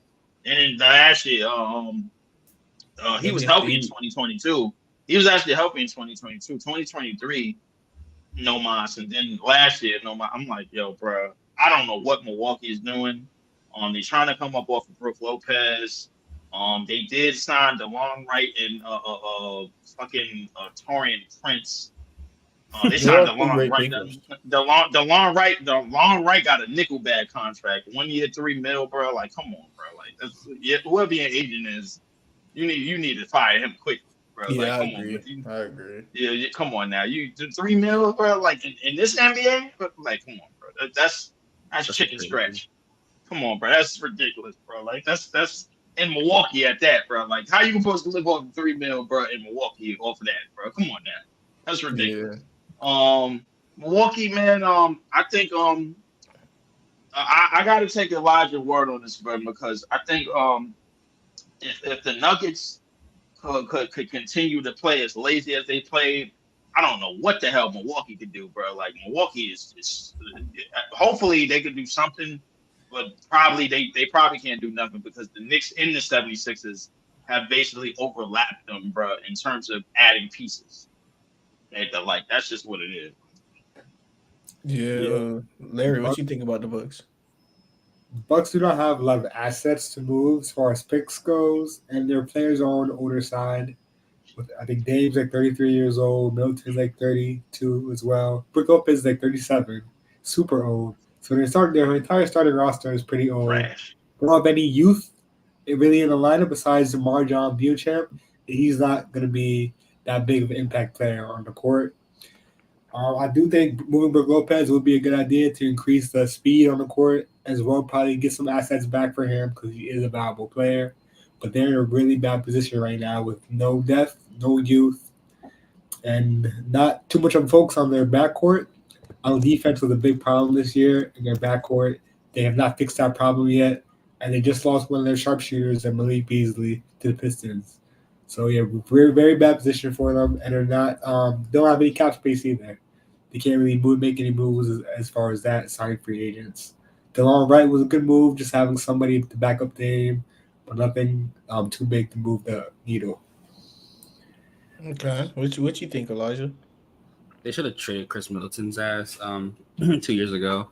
They should have traded Brook Lopez 2 years ago. They should have traded Bobby Portis 2 years ago. They should have traded everybody 2 years ago. They could have had a full rebuild around this. But Drew, yeah, because you got to get Dame for Drew, of course. But they would have had a full rebuild at this point, or retooling at least, with Giannis at the 5 and a bunch of new younger guys that could have been on long-term contracts and had chemistry with the team. But instead, they were like, let's keep going with this method that kind of worked in 2021, barely worked in 2021, to win another championship. And clearly, we see that didn't work. Their coaching decisions are just some of the worst GM moves I've seen in a while, besides the Lakers, of course. And this team is just wasting. This team is wasting one of the greatest talents we've ever seen, and it sucks to see. To be honest, the Bucks, I feel pretty similar about them as I did years prior. It's because mainly I haven't seen Giannis in the playoffs, and Giannis is really good in the playoffs. I do think he's just been unfortunate, bro. Like you remember that Celtics game where he got hurt? It was like a week before the playoffs. He's inbounding the ball, that's just unfortunate. Oh my God! Right. Yeah, like and running up the court, non-contact injury. That's and I was talking to somebody the other day. It was like, yo, I think Giannis' play style is starting to catch up to him. Because all that basically, the zigzagging in the lane and dunking on motherfuckers, bro, like in Euroing off the back foot spin move, Euro step spin move, the 2 moves, bro. That's how he won the championship. That's how he was able to average 35 or 13 and 6 in the finals. That year that he did, man. So I don't know, man. I'm gonna make like an NFL comparison for Giannis. What the Bucks should do is kind of use him how the Bills use Josh Allen. In the regular season, they don't use him as a runner as much, but in the playoffs they do. In the regular season, I do think Giannis should regulate to the center position and set screens and just rebound and finish. When he is on the perimeter creating, going downhill every single possession, he does put a toll on your body. And he's also in a position where he has Damian Lillard, who's literally there to do that. Like he doesn't have to do that anymore. That's why y'all got Damian Lillard. The problem with the Bucks is Giannis has unfortunately gotten hurt at bad moments, and Giannis doesn't set screens. I think the Bucks' biggest problem has just been Giannis being unlucky. He's not a good screen setter, and he's been getting hurt. I do want to see them run it back without Brook Lopez, to be honest, because another problem with the Bucks is Giannis is such a good defender, but they're not willing to use him on defense. They save him for offense. You remember how the Rockets used to save James Harden for offense, and he wouldn't do that much on defense. I don't think Giannis is that type of guy who should be doing that. Giannis should be playing defense. He's way too good at defense for y'all to just have Brook Lopez dropping and Giannis just guarding. He doesn't even. I think Giannis should be the roamer on defense, because if he's guarding 1-on-1 and he's put in position where he's away from the basket and away from shot blocking abilities, that's gonna leave him more compromised than anything, bro. Giannis as a defender, I think his overall best defensive days are starting to trickle down little by little. Yeah. But I still think he can be a positive defensively, but he can only be a positive defensively somewhat in spurts because the injuries are starting to take their toll. And I'm one of the firm believers of a phrase that I always use in today's game that nothing good can come from playing defense. Tom Thibodeau makes that clear. Um, because he's an idiot. And a lot of people that play defense That with hates him Tom Thibodeau. end up get hurt. And I mean, nothing good can come from playing defense to that. Yeah. Nothing. Absolutely. I disagree You with have that, to but score. I can see what you're trying to say. But I think Giannis, his best role on defense is the roamer and guarding the paint. Like you have to let him guard the paint sometimes. I mean, Bobby Portis does it. Giannis could. I'm not saying he's going to be as good as Brook Lopez, but Brook Lopez also isn't going to be as good as Giannis is on offense. So you could give up Brook Lopez for some more shooting, put Giannis at center, Bobby Portis at center. Just put Giannis and Bobby together. Bobby Portis is a great rebounder. Brook Lopez is a shit rebounder. Bobby Portis is a good shooter. Brook Lopez is a fake shooter. You know, I understand Brook Lopez is a better defender, but isn't that one of Giannis's strengths? I mean, can you not just put Giannis as the primary defender at this point? And the longer you take to do You it, said Brook Lopez is a fake shooter, bro. yeah, he's a fake shooter. He's a fake shooter, bro. Justin was trying to lie and cope for his team. That man is a fake He's a shooter. fake shooter, bro. You said Brook Lopez is a fake shooter. I don't think I ever heard that. He's a fake shooter. He can't rebound, and he's slow. I think he's a self-made shooter, bro. Like No, that's he's what a it was. fake shooter. He's a Brook fake Lopez shooter. in the regular season. I mean, Max Strus was a fake shooter, bro. Like, no. Max Shooter. Max Strus is a a fake shooter, bro. Brook Lopez come That's a playoff fake time shooter. is a non-spacer. He's not even like a threat. He's a non-spacer. They don't even put him on the three for real because you can't. That's probably because if they don't put him on the three, that's probably because defensively, bro, like once teams start spacing out, a la Indiana, he's basically somewhat played off the court, you know, to an extent, bro. Like, you know what I'm saying? Like, yeah, man. I don't know, man. Man, listen, I don't even know why we wasting time on this team, man. We already the Bucks know. ain't do nothing. Let's go on to the next team for real. Another team that How about Indiana? Indiana. We'll get to them. I think Indiana's next. I'm going by the standings. The next team. I don't think Indiana really did anything, but I think Indiana could still be a threat. I mean, they're still good. Yeah, they're good. They also adding Benedict Mathurin. Like they good enough to shoot 67% in Madison Square Garden in the Game 7. So I mean, it is what it is.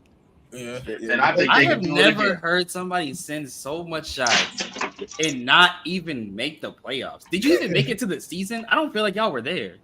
To be honest with you. Wow. That's Larry, almost hurtful, man. Larry, almost funny, bro.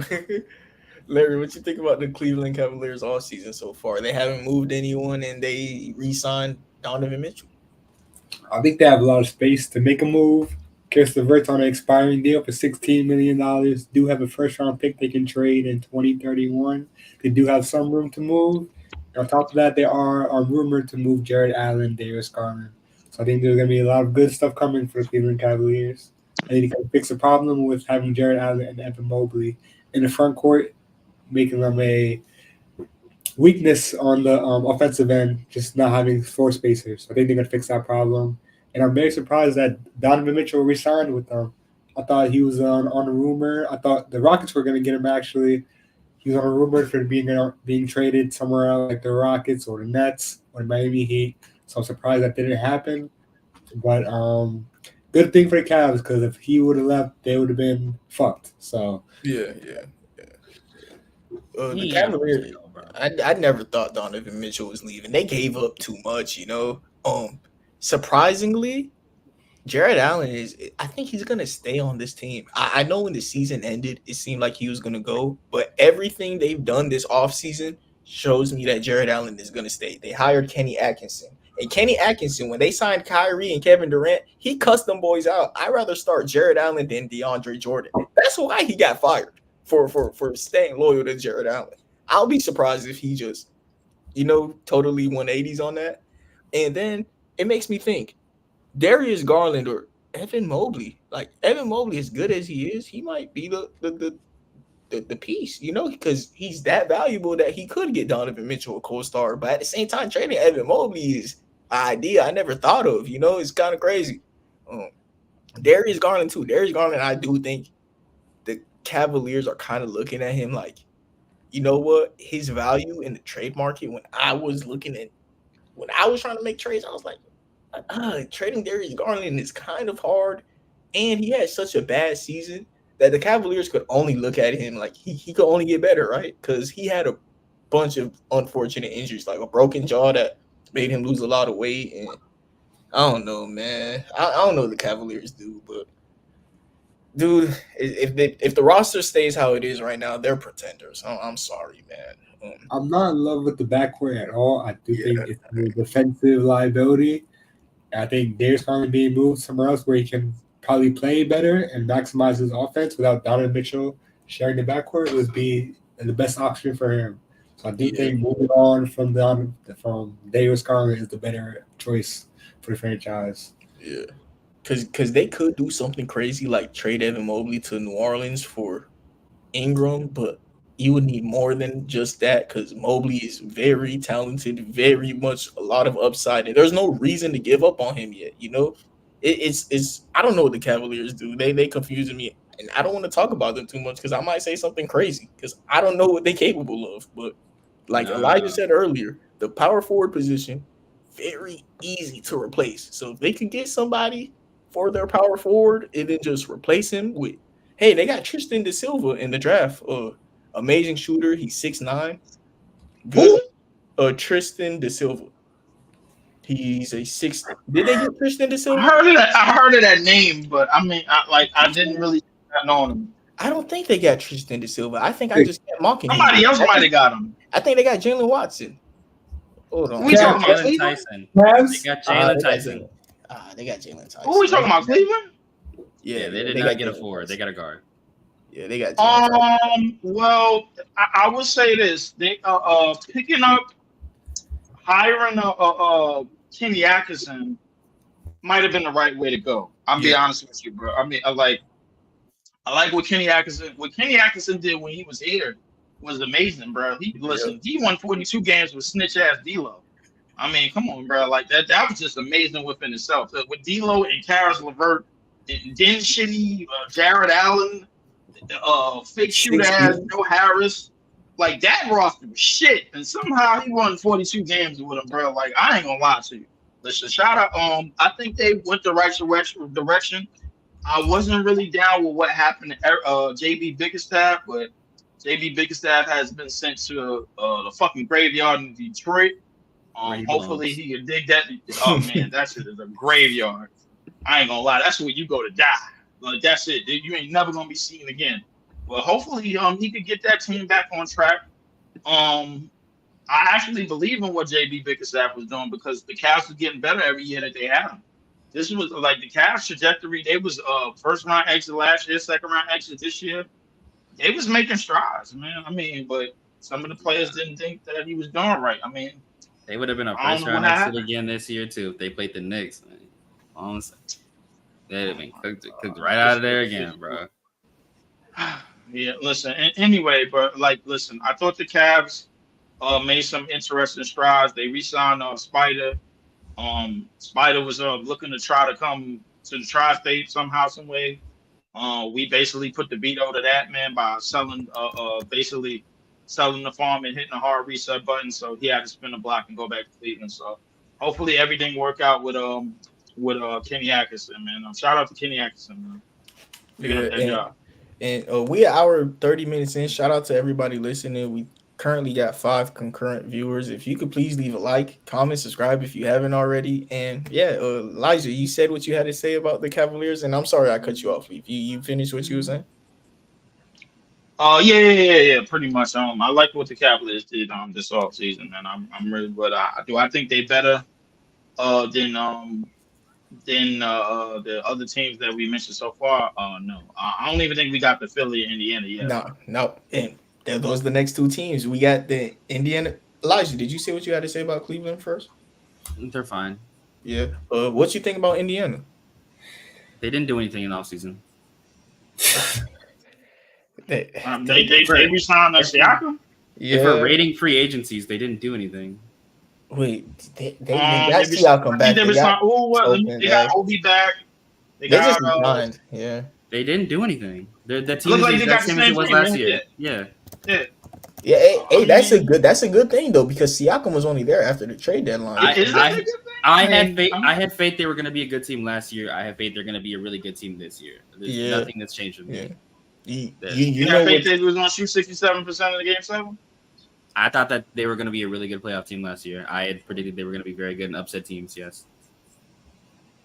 I might be like totally wrong on this, but Johnny Furphy is who they got with pick 35. I had him mocked at 10 for the Memphis Grizzlies. Johnny Furphy, he's a point forward and he's a good shooter.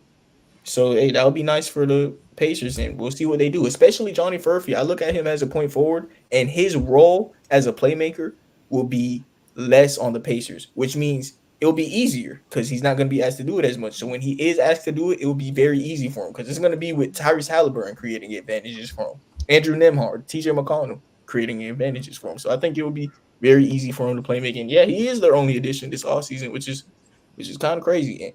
They only had one pick, and that was in the second round. They got Siakam. Yeah, they got give up them picks, boy. Run me them picks. You want Siakam? Oh yeah, they sure did. Yeah, they gave up. Yeah, I mean Siakam. I thought Siakam was pretty good for them in the playoffs. They had a couple of games against the Celtics, but they ended up getting swept anyway, man. So, they played the Celtics probably more competitive than the Heat They did play the Celtics more competitive than the Heat. I understand the Heat got the most games, but the Pacers, bro, some of those games. You keep saying the Heat got the most games, bro. They got one game. Yeah, one game at home. That's the most. Either way, the Pacers. Chatting, bro. One game at home, bro. It's the most. I don't care. It's one game at home. That's the most. Did Cleveland get a game at home? Did Cleveland get a game? Shout out to Cleveland. Are they the Heat? No. Either way. No, you really tried to. I'm Pete, bro. You really tried to give Miami a 1-up, bro. Like out of everybody, the Boston Celtics lost 3 games. They were supposed to go undefeated. Shit, the way come on, bro. Can you let me be, bro? It's a literal fact. Can you let me be, bro? Can I like over exaggerate the fact? It's a fact. All right. Can I over exaggerate it, please? Either way. Yeah, Johnny Furphy. That's how the Pacers did. So ain't really much to talk about. You got anything you want to say about the Pacers, Larry? Nah, it was a good idea to re-sign Pascal Siakam. That's about it. Could have lost him. So yeah, that's all they had to do for real. They made the conference finals, and then they're gonna have Johnny Furphy added to the team and Benedict Mathurin. They could tell themselves we can make a finals because they made the conference finals and they got more players, But every team's telling themselves that. There's one team that they telling themselves they could make the conference finals and they've never done it. The Philadelphia 76ers. Larry, what you think about their offseason? Oh man. I was very happy for this offseason. They had so much money. I thought we were going to get a kind of a Nuggets situation where we have our 2 guys and then we just build a fantastic roster around them. And I don't think we did that this offseason. I'm not too satisfied with Paul George signing. I think we gave Paul George a little too much money. I see Eric Gordon is the projected starting shooting guard on the team. I'm out. I think Paul George is injury prone. So is Embiid. We kind of saw this with the Clippers with Paul George and Kawhi. So I don't think having that top heavy, all the money in that top heavy 2-man team is the best idea for us. Because when it goes down, I don't think Paul George is going to be healthy enough to even have carry us like he's supposed to. Like he's supposed to. You got Jared McCain, who's supposed to be a really good guard for y'all. You got Tyrese Maxey. You have Paul George, and you have Caleb Martin. That's a really good starting 5. Yes, I agree. But y'all starting Jared McCain? No. No, they're probably gonna start Eric Gordon in the beginning of the season until he gets some I reps. don't like that. Yeah. I don't. But by the I don't end, know about starting him. by the end of the season, he should be starting over Eric Gordon. I'll tell you that. I don't know about starting to do that with nail polish, bro. Like I don't know about that. But anyway, my biggest just fear of the team is that we put too much money into Paul George, where we could have got better role players. We could have got a KCP on the team instead of having Eric Gordon as a starting shooting guard. I'm just very comfortable with that. I really do hope Cody Martin can come off the bench and do what he did in Miami a couple of years ago. You know, I disagree with you on the starting lineup. Eric Gordon isn't a bad starting shooting guard, but I don't think he's starting. I think they're going to start Tyrese Maxey at the 1, Caleb Martin at the 2. I understand Caleb Martin will play power forward on Miami, but Bam plays center, all right? He's 6'5". Can Caleb Martin finally play shooting guard like he's supposed to? Caleb Martin at shooting guard, Paul George at small forward, Kelly Oubre at power forward, Joel Embiid at center. And then as your backup guards, you have Jared McCain, you have Kyle Lowry. That's 2 solid backup guards, and Eric Gordon. So that's 3 solid backup guards. Forward at center, you have Andre Drummond, great backup center. The backup forwards, yeah. I don't think you need backup What forwards. about Batum? Your forwards are going to rotate. Batum's not there. To the Clippers. I feel like your forwards are going to rotate, and then you're going to just have a guard in place of one of the forwards. Because like if you put in Eric Gordon, Caleb Martin comes out for a little bit, and then or Kelly Oubre's coming out, or Paul George is coming out. You'll be Caleb Martin can play small forward for them, but I still think they probably do get another forward. But 76ers, they better than last year. I agree. They are better than last year, definitely. I like that depth chart last year was atrocious. The fact that they was able to have the series that they had with demolished that depth chart was, and then they had Toby basically steal the money, man, and they sent his sorry ass to the Pistons to die with another $52 million in 2 years. I'm glad they got off of that, but PG robbed him. PG definitely robbed him. He robbed him with a sport. No ski mask, no nothing. He ran up in a front office, got the easy 200 plus, and he came away with a rob, man. This spot as big as a rob as old. I think it's almost as big a rob as an OG, but I think PG they was kind of I was hearing that Philly wanted to get OG initially, but. Well, I guess whoever they gave the money to, they was going to get 200-something million. So. Clearly, they wanted an archetype, and that archetype was a 2-way wing, and they got the better one, And and I think PG and between me and between everybody here, I think PG and Kawhi in terms of health, I think PG is going to play a whole lot more games, even in the postseason, bro, than Kawhi. And I think he's going to be a lot more effective on the court than Kawhi was. Kawhi on the court this past season was not as good as everybody remembered, bro. Like, he had some blunders. He had some seriously blunders, bro, like, when he was on the court. You know what I'm saying? I mean, in the fourth quarter, he picked it up in some games, but, like, from first to third, he was not looking like his old self, man. Like, offensively, I saw it wasn't that much lift in the shot. But I'm getting off balance. I think PG is going to add a good dimension to that team. I really want to see how Maxey is going to play alongside. Maxey is going to fit alongside of him, and how he's going to continue to ascend. Because Maxey did get an extension as well. But I like it, man. They got a good chance to go on in and get some favorable matchups. They could possibly get to the conference finals. If they get some favorable matchups, man, we'll have to see. Yeah, is Sadiq Bey still a free agent? Yes, he broke his leg. Or he tore something. That's why. Go pick his ass up. Have him for the end of the season. Yeah. And then Paul George hasn't had the healthiest last couple of years either. Either hasn't been. Now we paired them together. I just don't see too much sense in that. I just really think that we could have used that money towards a better role players to surround Maxey and Embiid with, instead of putting all that money into a injury-prone guy. You got Caleb Martin and Kelly Oubre. Those are really good role players. Eric Gordon and Andre Drummond is a very good role player. You got both. You got both. Could have got KCP, maybe Klay Thompson for cheaper. Paul Team George would be sounds better, so much worse. And Klay Thompson is just as injury prone. What the fuck are we doing? Exactly. As Tobias, as Paul George in the last few years, he's not gonna have that big of a role. If we haven't Hey, beat hold up, bro. Paul George Wait. Come come in on. there, We really drafting Nikhil Alexander-Walker in 2019? Oh, this man funny. Larry, what? Keep going. if Embiid goes out and then Paul George is supposed to carry the load now, and he's gonna get injured. I just don't have the faith to carry my team far enough. Tyrese Maxey is the second best player on your team still. You don't have to worry about that. Yes. He's the second option still. Option. He's the We second really best doing player. this? Yo, come on, bro. He's the second best player, bro. I'm we with just- you. I'm going Maxey. I'm going Maxey for sure. It's I'm close, going but Maxey, bro. I think defense. I think Everybody keep looking at PG's skill set, bro. Maxey is the second best player on this team. Maxey's the Case second best player on closed. the team. Thank you. he's the Thank second you. best offensive player.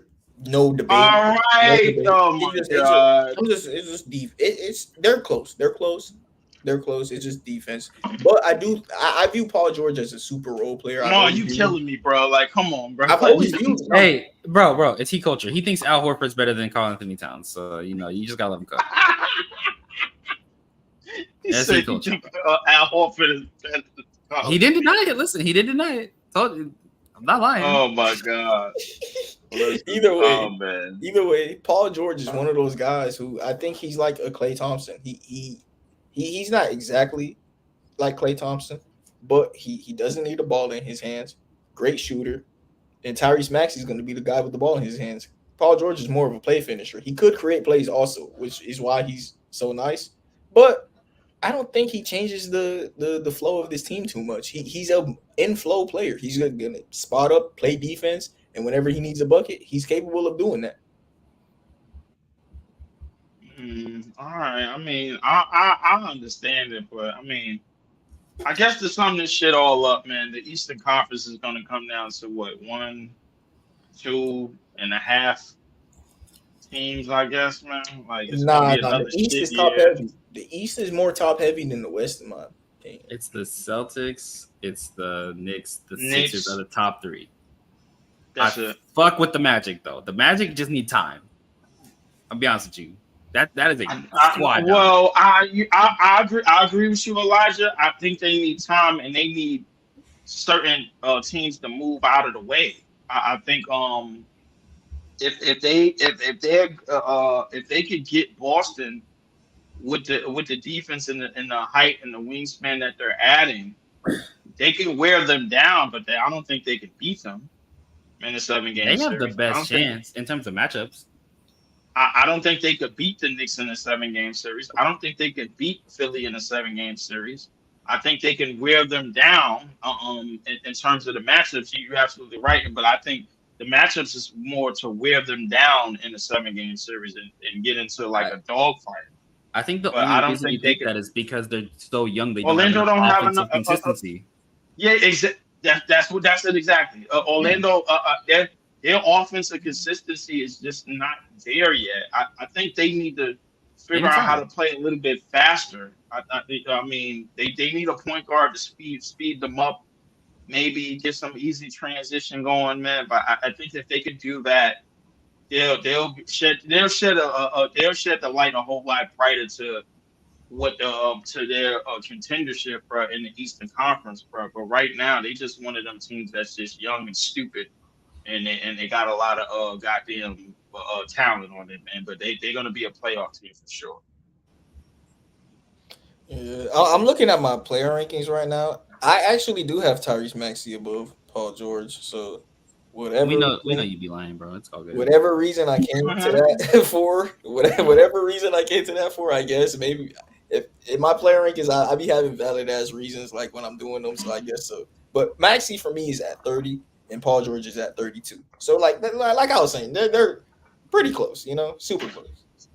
But, I'll be honest with you, bro. Like, listen, Maxey, the way that Maxey ascended, especially in the run in the postseason last year, bro. I've seen a lot out of him A lot of his games. That's probably what it was for me. Paul George doesn't show up in the playoffs, and Maxey was on one, bro. Maxey came through with some lifesavers, bro. Like, I ain't gonna lie to you, bro. Like, what he did, what he pulled off in that game 5, I was just like, oh, Maxey shit. had a better regular season and a better postseason. Which is yes, he was did. Better. That game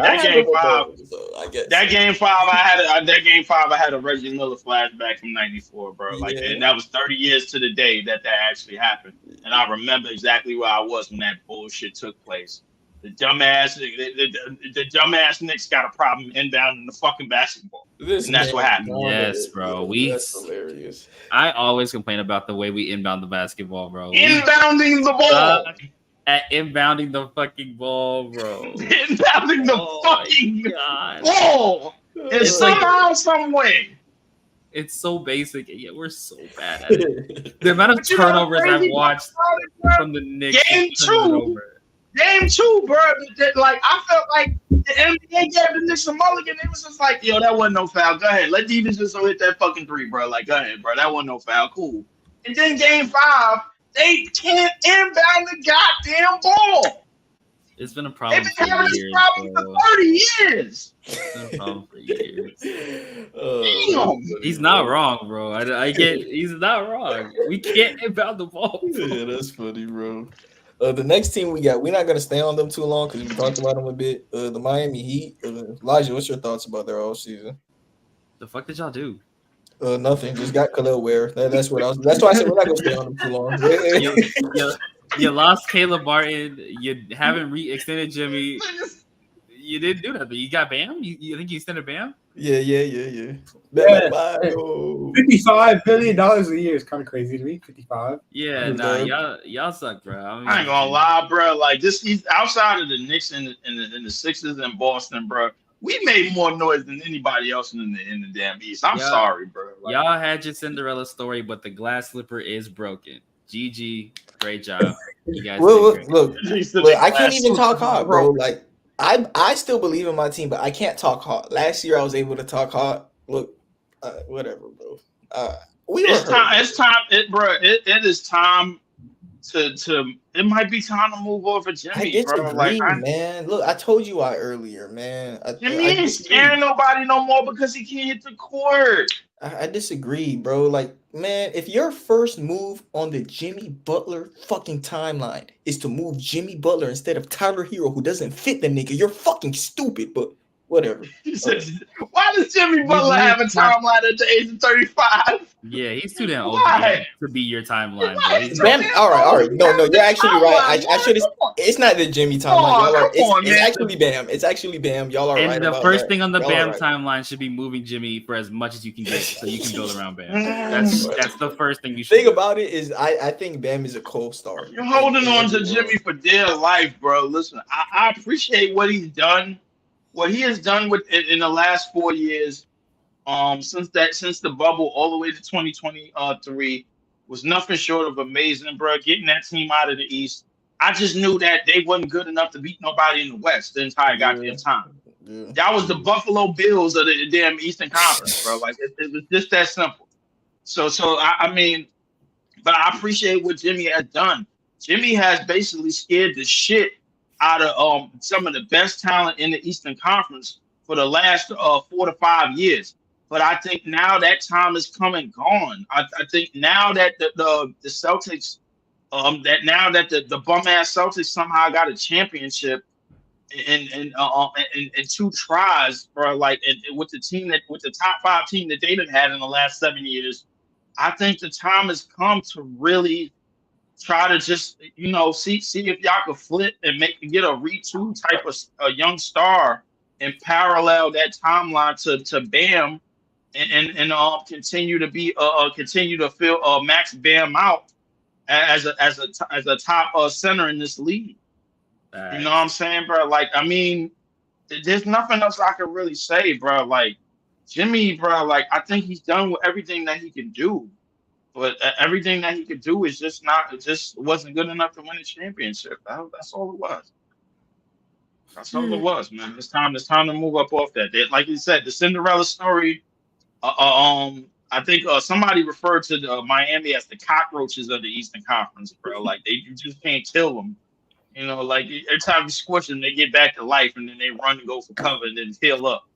You know what I'm saying? I don't know.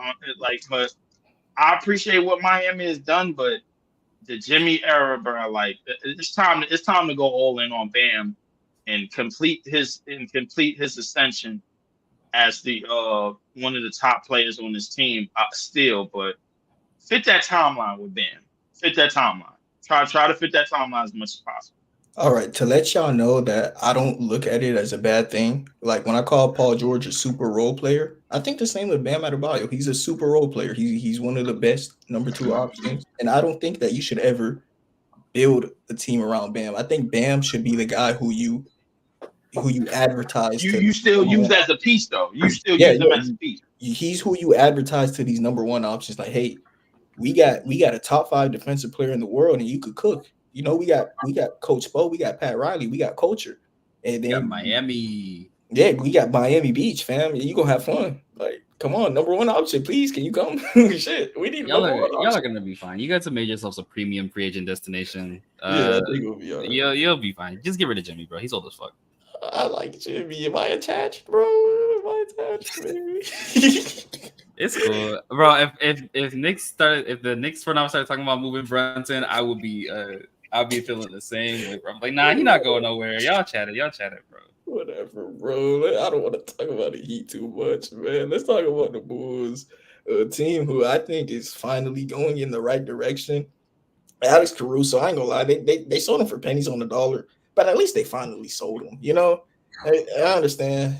DeMar DeRozan, he's about to get sold for pennies on the dollar too, but at least they're selling him. You know, all of these players, their value is so low because they held on them for so long. You know, like, yeah. If they haven't even made the playoff runs, what's up, Leaf? I gotta speak on this. The Chicago Bulls, they should have hit the reset button long before we hit it. Yeah. Long before. Like Lonzo got hurt and DeMar DeRozan was doing something parallel to Wilt Chamberlain during that season when he was running off 40-point games and holding that team together with glue and duct tape. He was nowhere near the DeMar DeRozan that he was in Toronto. I honestly thought he was a little bit better as a scorer and as an offensive player. But I knew damn well it wasn't going nowhere, bruh. They went from having Lonzo and Caruso anchor that defense to DeRozan basically holding that shit together at the 4 with duct tape and glue because Pat Williams couldn't stay out. You had injury problems all over the place, and you still decided to keep all of that shit together. They should have blew that shit up long before we did. Chicago shouldn't even be a damn discussion right now. And stop trying to sell free agents Miami, the city, and the culture, and tell them motherfuckers, hey, bro, listen, you trying to win? Come on to Miami. It's just that simple. We got the best coach in the league. Stop playing. That's all it is to it. You know, but to stay on Chicago, bro, like second to Atlanta, they might have had the worst moves in the Eastern Conference this year.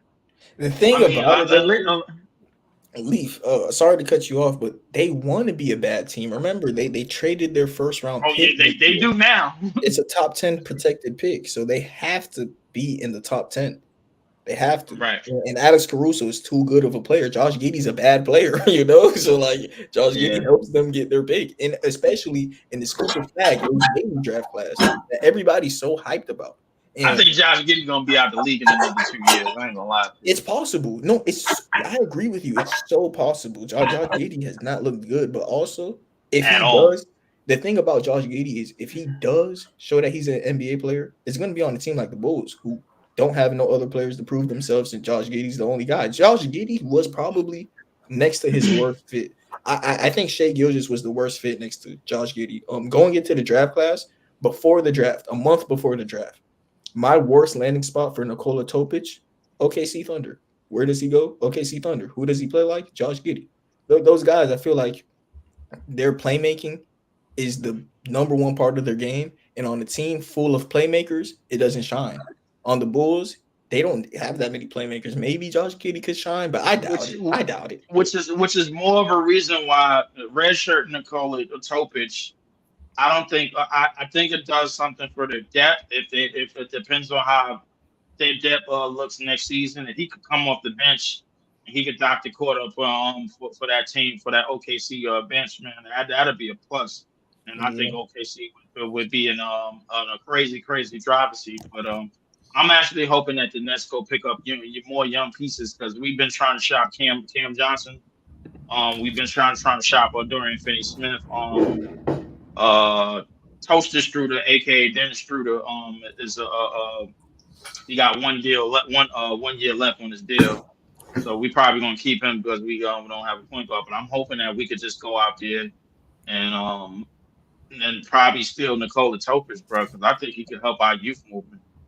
I mean, me personally. So I mean, a high level playmaking, you can't really find nothing like that. But them 3 knee injuries, yeah, that might be throw a monkey wrench in. Knee surgeries. Yeah, that might throw a monkey wrench in. So who knows? I ain't gonna lie to you. Yeah, that's the scary I didn't even know that. I didn't even know that, bro. But I mean, but the Bulls, as far as the Bulls go, I am befuddled that nobody don't want Zach LaVine, bro. I am like literally befuddled, bro. Like the Golden State Warriors, they said yes to DeAnthony Melton. They said yes to goddamn slow-mo, and they said no to whatchamacallit. This is Steph Curry. This is the greatest gravity mover in the history of the league. He can move mountains and shit. You know what I'm saying? And somehow, some way, Zach LaVine don't work for you. Zach LaVine though, like Leaf, you all right? Real quick, he's a playoff choker, right? Injury prone. 43 mil a year. Mm-hmm. And doesn't look the same as he did back when he was dropping 27 on 40%. To be honest, to me, he does. Like his 27 was always losing basketball. Like the explosiveness is clearly not the same. He doesn't dunk anymore. You're right about that. He hasn't dunked in a couple years. But what I look at it like, or what I'm thinking, I feel like he's reminding me of Blake Griffin all right.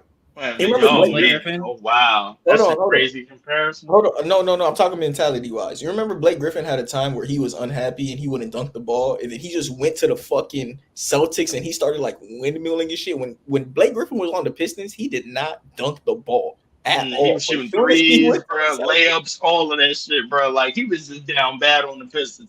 And the crazy thing is, he got the Pistons to the playoffs a couple of times. Yeah. And still, he was going off on the Pistons. And some of his scoring outputs was crazy. I feel like that was his best, like, individual years as a player. His playmaking, everything, shooting. Yeah, I agree. Might have been. I think Zach LaVine, man. He heard that he was about to get traded to Detroit. He went on and got surgery. She said, "Fuck that. I'm not sending me to no damn Detroit, bro. Like, not to die." But Zach LaVine is that he's only a scorer, bro. Yep. Not a playmaker, not a defender. He's only a scorer and a spacer, you know. And he's so injury prone to the point where, like, you'd be paying $40 million to possibly just have that guy on the bench. Yep. And then he seems like he's a problem, like, with his coaches, you know, like, and all he does is score. So like I could understand that. Yeah, well, he is playing with Bulls coaches. So. Yeah. The thing about it. Oh, there you go. Thing about it is, like, a team like the Warriors, the only thing they need is scoring. You know, so it's like maybe I do think that's something the Warriors could come back on if they don't get Lowry. If they keep striking out on people, I think the Warriors know Zach LaVine's always going to be there. You know, like they could strike out on Lowry. They could strike out on DeMar. They could strike out on whoever, Paul George, and nobody wants Zach LaVine still. He'll always be available. I really love Lowry for this team, bro. Lowry on the Warriors is so good, and he needs to get the fuck off the Jazz, bro. Lowry on the Warriors. Listen, that small ball lineup blur. I think that lineup could work, and the way it's just in basketball sense, but. As long as Draymond Green is there, I don't like it because the thing is, it works better with Draymond. What? No. I don't like it not because of basketball reasons, because of temperament reasons. Or I have never seen Lowry marketing be problematic. No. I'm not talking about. I'm talking about Draymond. The way that Draymond scares players away from that franchise, and the way that he has scared players away from that franchise, it's just one of those things where I'm like, yo, I don't really trust what's going on going forward with Draymond, bro. And we talked earlier. Elijah, you wasn't in here. We talked earlier about the skill set of Draymond and how it kind of rubbed off on the Wemby draft. When we think about I don't like to say his name. His name is bullshit. Because his name starts with a B and an S. Shout out to you. But the skill sets of the Thompson twins, Anthony Black, who else? Cam Whitmore. Those type of players are somewhat of the same skill sets of a Draymond Green and of a BS bullshit. They basically secondary playmakers, but defensively they could hold the fort. And I think they can make basic reads. And so I don't think Draymond is one of those players that that is going to be kept just solely because of the reason, bro, because he's in Golden State, bro. Like, this is one of the reasons why he signed Clutch Sports, so he could assure himself a contract and some money. You know what I'm saying? So, I mean, I don't know, bro. Like, I like the basketball sense in terms of Larry marketing to the Warriors. I'm on board with you with that, but I just don't trust Draymond's attitude and his temperament. I don't trust that. I think last year had to be the lowest of the low, right? Yeah, I don't think it's like no way he could only improve. He can get lower. He can get lower. He get kicked out the league at that point if he got any lower than he did last year. Yeah, he would actually get kicked out. He'll keep testing it, because the thing is, they're gonna keep allowing him to get rid of. Like, if David Stern was in the league, he would have been out for sure. But the fact that David Stern's not around, and he was the story is that Draymond was looking to retire. And Adam Silver said, no, you shouldn't retire, whatever, man. So, and then he started crying, and he said, yo, I looked at suspension, and he stopped crying. He's like, all right, cool, I'll be back on the court. And then everything happened the way it happened and everything. But the Draymond is solidified, bro. It's like, as long as you with Clutch Sports and you basically bend the knee to LeBron James, bro, you solidified, bro. And Chris Paul is still around, bro. I'm gonna be honest with you. Chris Paul's around on like a $10 million contract to be a veteran presence. $11 million contract to be a veteran presence on a young team. That's exactly. I mean, I get what you're saying, but the thing is, you have to understand that you can have longevity as long as you align yourself with the people that have the power to help you stay around. You know what I'm saying? So, LeBron James and Clutch Sports is part of that group. Bro, Draymond, that was the lowest of the low. Because if Draymond, how many games did he miss? Like 30? 33. It's like 15. It's like 15 games. No, really? It was more than 15. Bro, he got suspended multiple times. Like, it was like 25 at least. I think like 20, 25 games or something. He missed a lot of games. I don't remember exactly. Nah, he was pretty healthy, bro. It was he played 55 games. He played 55 games last season, so he missed around 30. So let's say 20 of them were suspension, right? If Draymond is there for those 20 games where he was suspended, do you think they could win 4 more games because how much he is defensively of an impact for them? Yeah. Then that means that means that they're the 5th seed. I wouldn't necessarily say that. I think they could. I think if they do get Lowry, they could definitely be a 6th seed or plus. I'll give them 6 seed at the most. They're a playoff team. Lowry. They are a playoff team. They're not play. They are playoff. Wherever they're gonna take. I'll give them 6 seed. I'll give them 6 seed. Better than the Clippers. They're gonna be better than the. I'll give them 6 seed. I'll give you that. I'll give you that. I'll give you that. The Grizzlies, no, they won't be better than them. No, I can see it. The Grizzlies, they'd be in the same realm. No, I can't be in the same realm. The Grizzlies are a top 4 team in the Western Conference. I said it. They could be, but what if we're wrong about Zach? They are finished. What if I'm wrong about Zach Edey? Yeah. If Zach Edey's not panning out the way he's supposed to, then they don't have a center. My thing is that Zach Edey role, like coming on this team, is basically going to be all the stuff that he's already good at. Yeah, I agree. But there's always being a having foul problems, things like that. I think that's reserved for Jaren Jackson Jr., bro. Like, I don't really think the injury bug.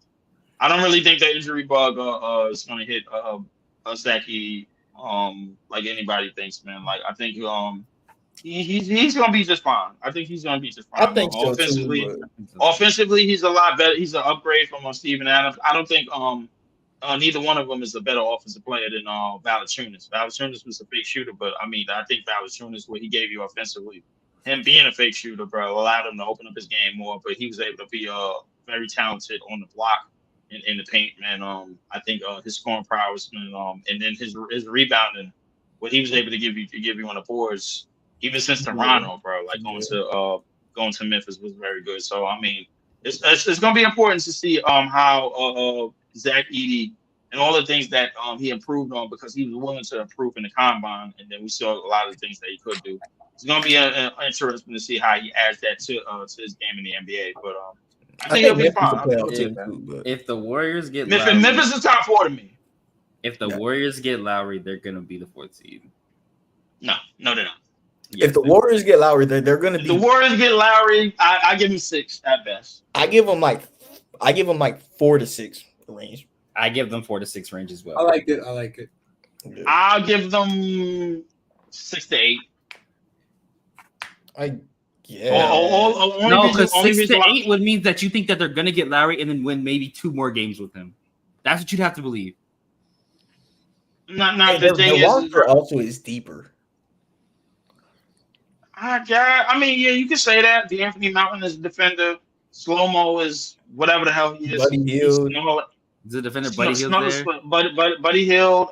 He's their rookies are going to be improving. I mean, if they still have any. Yeah. Brandon Podziemski.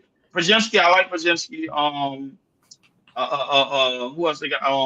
Kuminga, Moses Moody. They got Tracy Jackson Davis. I mean, yeah, they got some players on that team. I think they just need a number 2 option. They need a number 2, and Lowry is the perfect number 2 for the Warriors. That team is a 4th seed. I don't like it.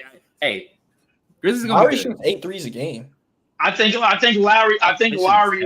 Rebounding is I think Lowry's ability to play off the ball is something that I like offensively. Yep. Defensively, I just don't know what they're surrounded by I'm really getting. It's worth it. It's worth it. He's surrounded by defenders. And then that small ball lineup, he's almost. I'm not saying he's Kevin Durant, but they're going to use him like they did Kevin Durant, a 7-foot small forward. The mismatches are going to be. I think they're going to use him. I think they're going to use him. I think they're going to use him like they used Kevin Durant, but I think they're not going to give him as many ISOs as they gave. No, he doesn't. They're going to give him those. They're going to give him those Kristaps Porzingis mismatches, like in the mid range. Yeah. I think they're going to give him that, and because he could definitely score at all 3 levels. He could definitely finish it. His rim pressure is crazy. I ain't gonna lie. His rim pressure is ridiculous. I haven't seen him throw motherfuckers. I agree. Like in the last couple of so. If they get Lowry, they could be right back in the money, and everybody can stop bitching and complaining about how Steph don't got a number 2. You know what I'm saying? He don't. He don't. He don't. Bro, who cares? He got 4 championships and 2 finals and 2 MVPs in the finals. Who cares? I'm trying to see greatness. I'm trying to see greatness. We saw greatness. Why do we give a shit? Why do you keep trying to spoon feed people Steph and the Warriors? Who gives a shit? Let them niggas die. No. Is this how you felt when Kobe and the Lakers was going crazy and Michael Jordan and the Bulls was going crazy? That's how you felt? Yes. Let them die? Yes. Let them die. Oh, this has been funny. It's time. Once again, hey, this is my take. I don't want to keep holding on to shit. No. Here's the thing.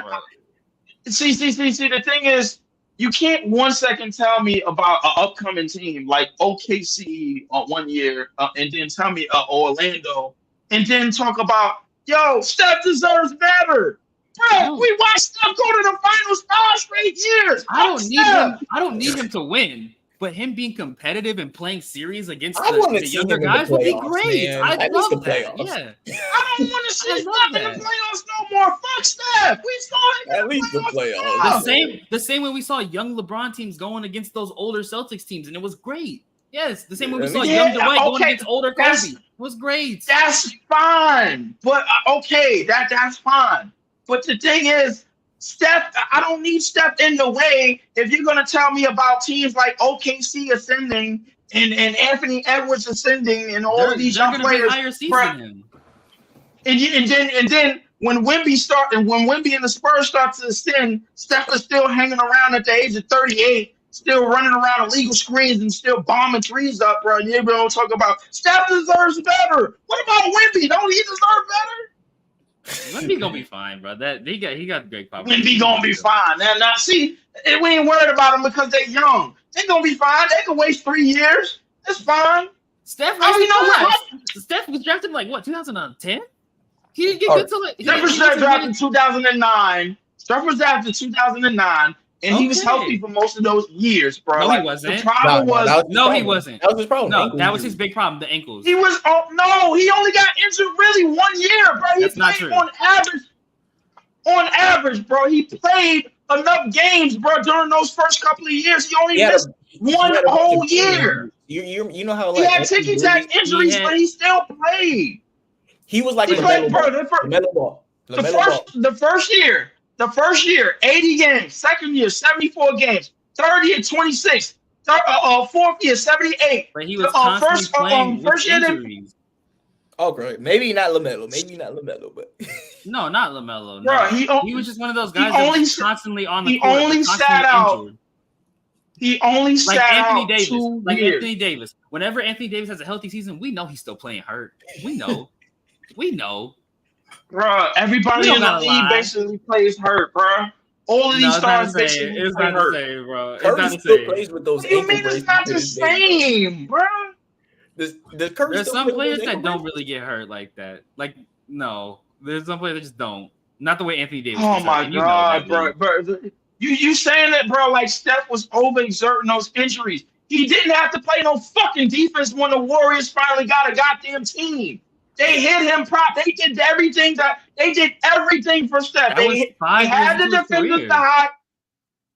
5 years in his career, he had a championship. But he didn't have those players that hit him on defense until 5 years in his career. He had Monte Ellis next to him, bro. Supposed to have them? So what? He's supposed to have those players right away? Okay. You just said that about Wemby. You just said Wemby can't waste 3 years, but now Steph can waste 5. Yeah, let's change the topic. Hold on. We've been on the We're Warriors. chatting. Yeah, we actually been on. Oh, we not chatting, bro. See, you trying to mix shit up, bro. Like, because Wemby can't waste 3 years, but Steph can waste 5. Wemby is playing 29 minutes per game, bro. I don't think 29 minutes per game you could waste time with a 7'4" nigga, bro, that's doing the shit that he's doing. And Steph Curry was having chronic ankle injuries to the point where they were considering trading him. He had chronic ankle injuries, bro, because he couldn't play no fucking defense. That's not what that means at all. Let's not talk about the Atlanta Hawks. Yeah, we too deep into this Curry thing. Let's talk about the Atlanta Hawks. It was trash, bro. It was Atlanta Hawks. Oh my god, they drafted wrong. They traded DeJounte for fucking nothing. Why didn't they draft Sarr, bro? Who the fuck is this? No, this was a bad offseason. They haven't moved Trae Young. Very, very bad. Clint Capella is still there for some reason. This was a bad offseason. Oh my god, terrible. Trae Young. I think they're trying to push Trae Young out, bro. They're trying to push Trae Young out. They're like, yo, Trae, hey, this is what we doing. You can get the fuck on, bro. Yeah, no, this is a bad offseason. They're building very bad offseason. They're not building shit. What?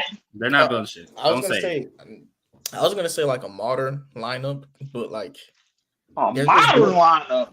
They're doing it height wise. They Zachary Richeshe, he should be playing shooting guard, and he's gonna be like a 6'10" 2. Look, if you're building around Trae, this is what you do. No, like, I don't love it, but this is what you do. Look. Zachary, bro, like it's about to be the worst first overall pick since Anthony Bennett, bro. Like, I mean, come on, bro. Stop believing in these slim ass Frenchmen, bro. Like, bro, they come at Markel Fultz. Did he just like disappear? Yes, he did. I will say that Dyson Daniels was a huge pickup for them. I do think he's gonna excel with the Atlanta Hawks. I think he's a good pickup, great defensive player, and they need a point guard backup. Dyson Daniels should only be on the team if Trae Young's not here.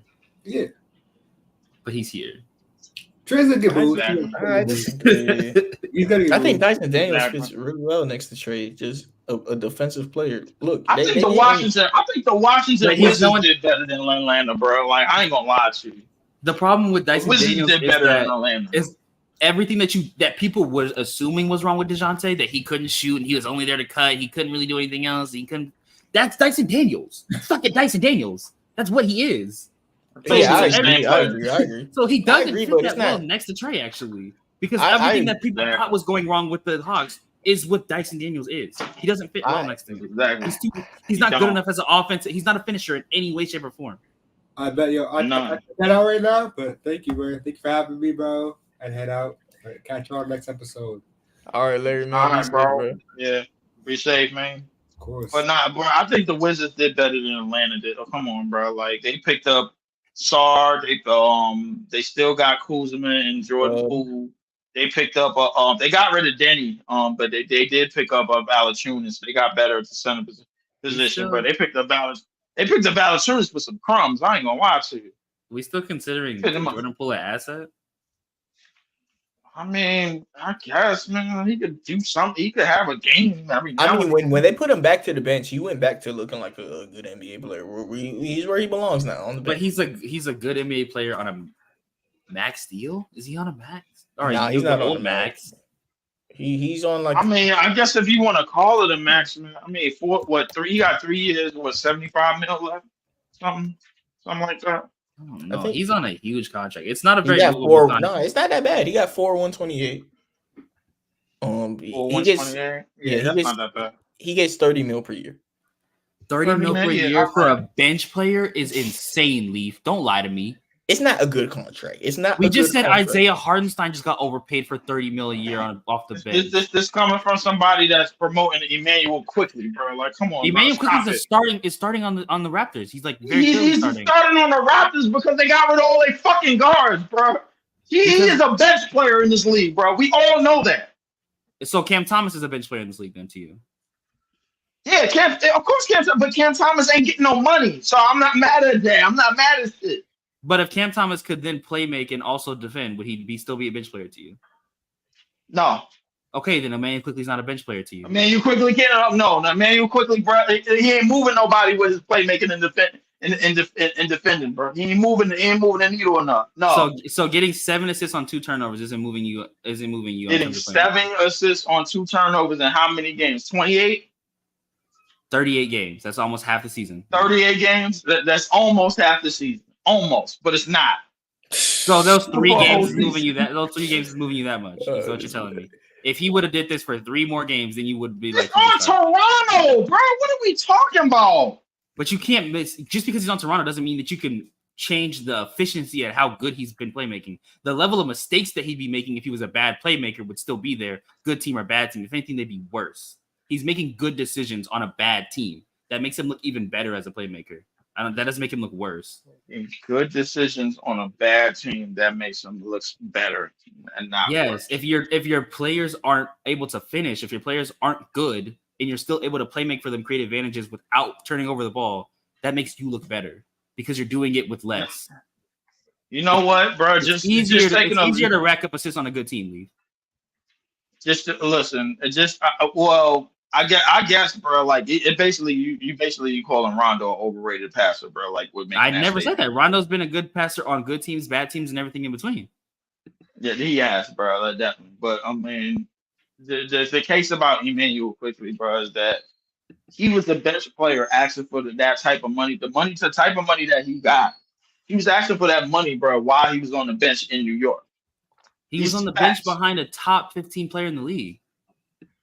I understand that, but he was asking. But correct me if I'm wrong. He was asking. He wanted that money before Brunson got there. Yeah, and the Knicks were like, before Brunson got there. No, he didn't want that money before Brunson got there.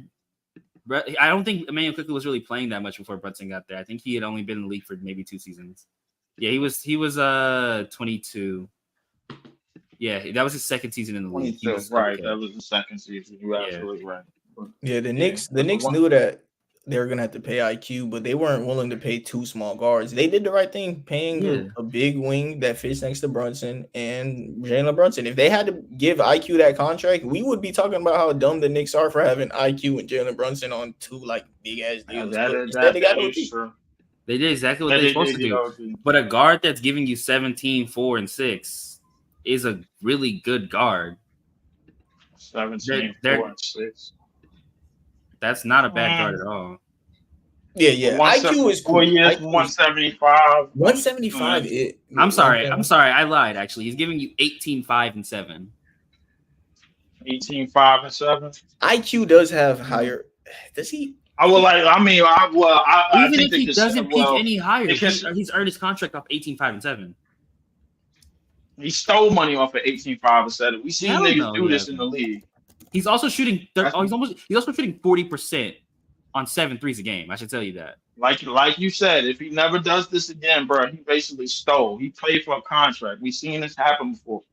He shot almost 40% on every year in his career except for his second. Bro, I'm pretty sure. His second year, I'm pretty sure you've been watching basketball long enough to see when players trick you, bro, like into believing that that those numbers is the type of player that they are, bro. They're not. That's a reasonable player, though. That's not a superstar. That's not an all-star. That's just a starting caliber point guard, and that's what he is. What it is a good year, bro. That's what it is, bro. If he can do it consistently, then it's a good player. He's done it consistently. Bro. What are we talking about? I mean, all we can do is wait, because I do think Emmanuel Quickly is a good player who's going to do it again. So time will tell. Emmanuel Quickly, as soon as contract is big, but. No, as soon as you gave him more minutes off the bench, he did exactly what he was doing off the bench, the same efficiency, but higher production. That's what good players do, right? When you give them more time, they do the same things, more efficient, just higher production. That's what he did.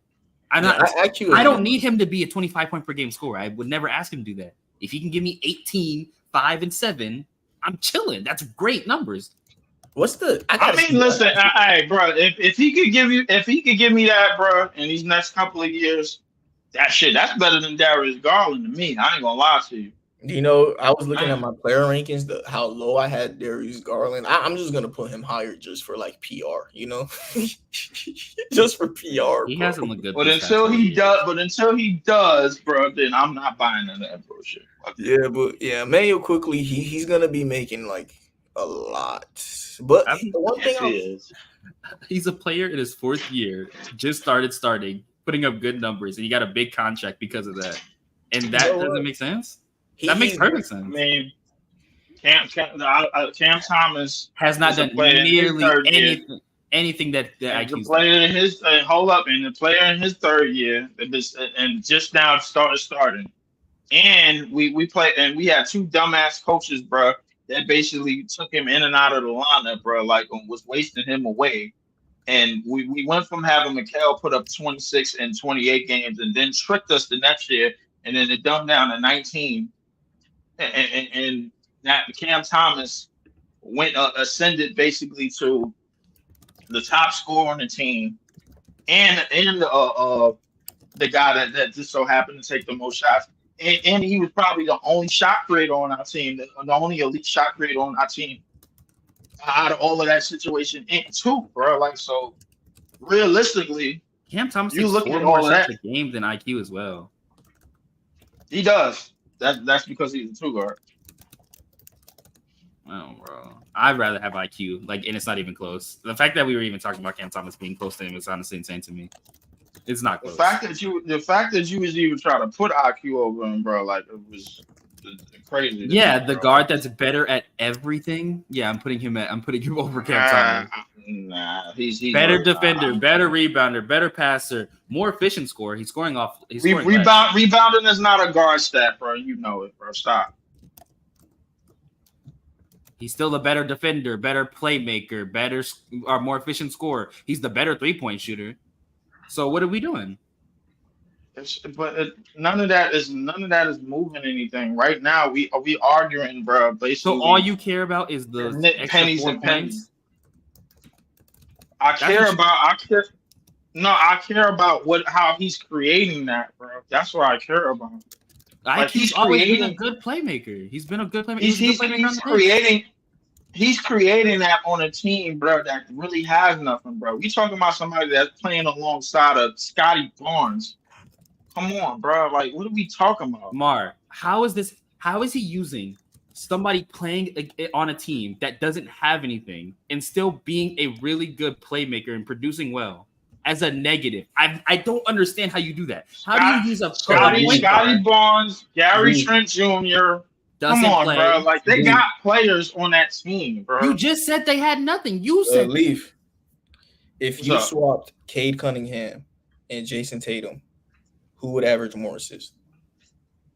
If I swap Cade Cunningham and Jason Tatum, who would average more assists?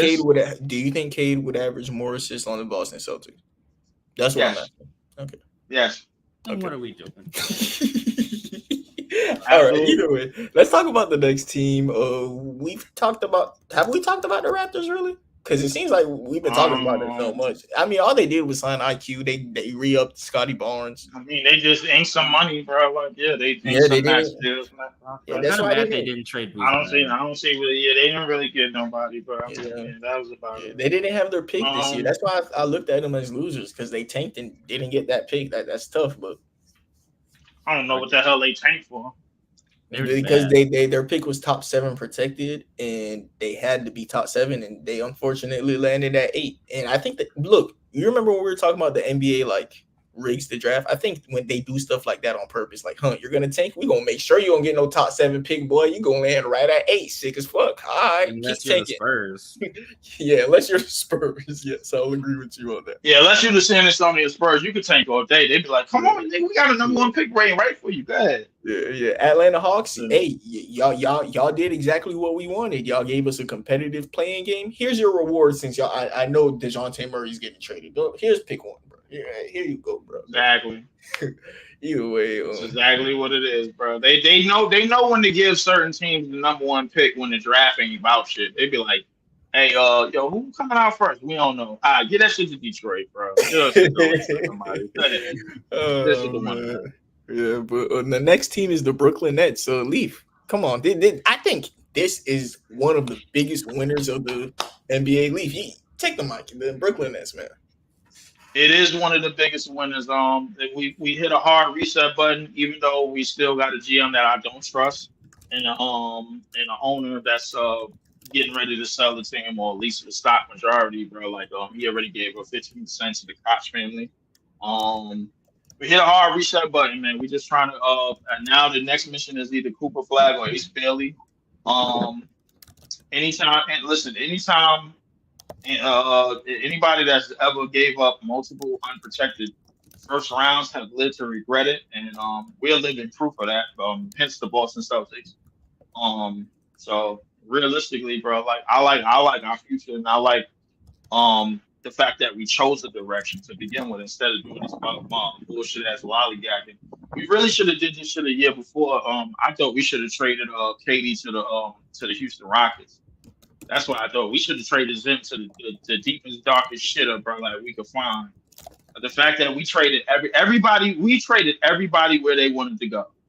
Everybody except for Kyrie Irving. KD on the Suns, to be honest with you. That's a really damn good team. Yeah, but the thing is, everybody that we traded to everybody where they wanted to go. We traded James Harden to where he wanted to go. We traded KD to where he wanted to go. We traded Mikal Bum-ass to where he wanted to go. You know, and we got 5 picks for it, and we were able at the same time to rob the Houston Rockets to get our picks back in the process. And now we can basically go all in on tanking. The fact that that we could possibly get the top pick is basically somewhat one of the things is based on the fact that the draft is going to take place in Barclays anyway. So I mean, it's going to probably look kind of look obvious that we tanked, bro. But who gives a fuck, man? I don't care, man. Other teams did it in the past, man. I'm cool with it, man. So we got a direction. We suck. Teams is not talking about us, bro, because we're young. So I mean, we cool. Yeah, what you think, Elijah? The Nets are just back to doing what they do best, bro. Losing. You know what I mean? So shout out to the Nets. Y'all figured y'all got your role, you got your lane. and you stay in that motherfucker. So, y'all funny, bro. But yeah, getting all those picks for Bridges was good because coming from somebody that supported a team that lost 5 straight seasons of 50 straight games. Like that's crazy to me. Still bro. have a winning record against y'all, and still got a winning record against y'all. It's crazy. Actually, you don't, bro. We lose to everybody but the Nets. We lose to everybody but the Nets. Actually, it's tied. Actually, it's tied, bro. Is it? It's tied for now. It's tied for now. All time is 113. I could be wrong. That's New Jersey. You're not claiming New Jersey, nigga. You're not. I am. Well, I'm not claiming it. If I don't claim New Jersey, bro, then in Brooklyn, bro, we've been whooping y'all ass since 2012. So I mean, I don't even know why you're talking. True at all. That is true, bro. Like, bro, the seasons where y'all had Lance Thomas, as y'all started small forward, bro. That's crazy. Y'all were not, bro. Like the KD era, bro. We owned y'all. Before the KD era, we owned y'all. Was the last year y'all were in New Jersey. So 2013, y'all were in Brooklyn. We got to Brooklyn in November 2012. Y'all were not the Brooklyn Nets until 2013 season. Well, listen. Listen. It's on my hat, bro. So I mean, I don't know what to tell you. Bro. Yeah, it was 2012, 2013 season. We're saying the same thing. Yeah, but I see it. So, I mean, we've been whooping y'all ass predominantly, bro, but most of the time, bro. Like I don't know. No, not true. Oh my god. Okay. No, I can just go through it. Okay. The first year y'all were Brooklyn Nets, we tied. Second year we beat you 3-1. Third year you guys swept us. The fourth year we tied. The fifth year we tied. The sixth year we swept y'all. The seventh year y'all got 3-1. The year after that we tied. Then we swept y'all. Then we swept y'all. Then we tied. Then we swept y'all.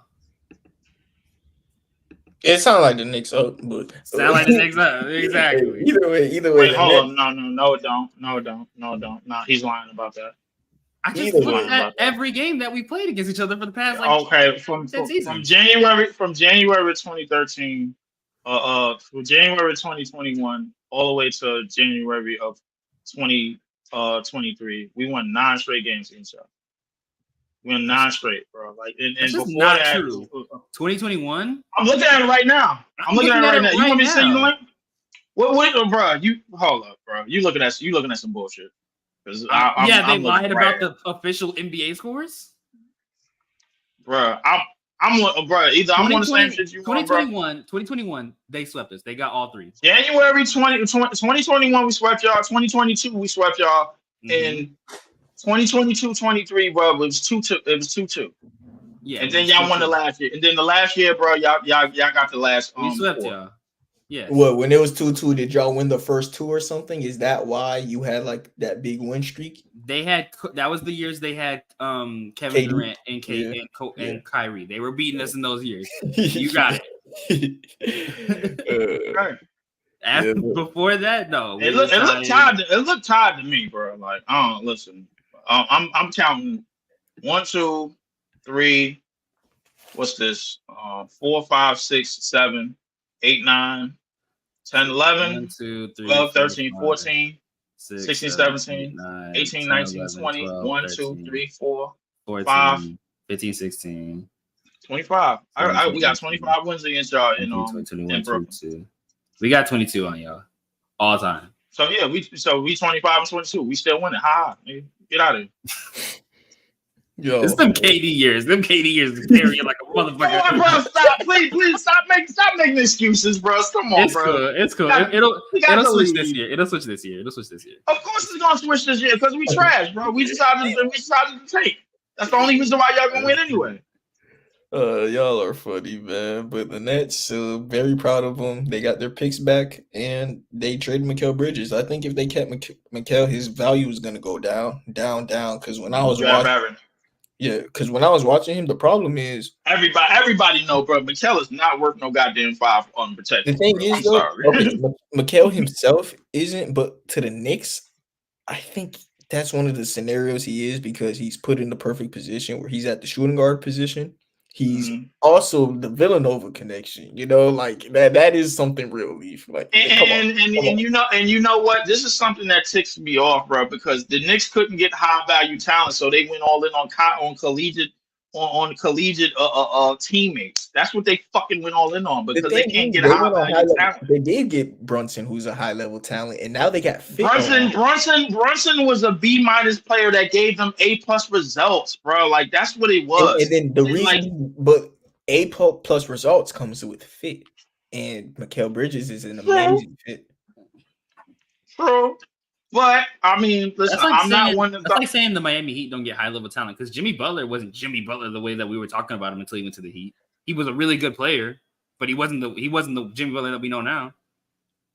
That's true, but at the same time, bro, like listen, when you trade in when you getting somebody that's B- talent and give you A+ results, pretty soon they're gonna go back to giving you B- results. That's all a matter of time. B- is too low. If you want to go and say B+, whatever, I would still disagree with that. But B- too low. If you want to call him a B- player, though, B+. I'll give him a B, bro. Like at whatever, best, bro. At least I got there's nothing in Jalen Brunson's game that would like make you think that he would be worse than he was last year. When he got over there, bro, he was B, bro, and then he ascended to maybe B+ and A- at the most, bro. But he gave you A+ results for these last two playoff runs, which was damn good, by the way, bro. Like I give him that, bro. Like I ain't gonna take nothing away from him.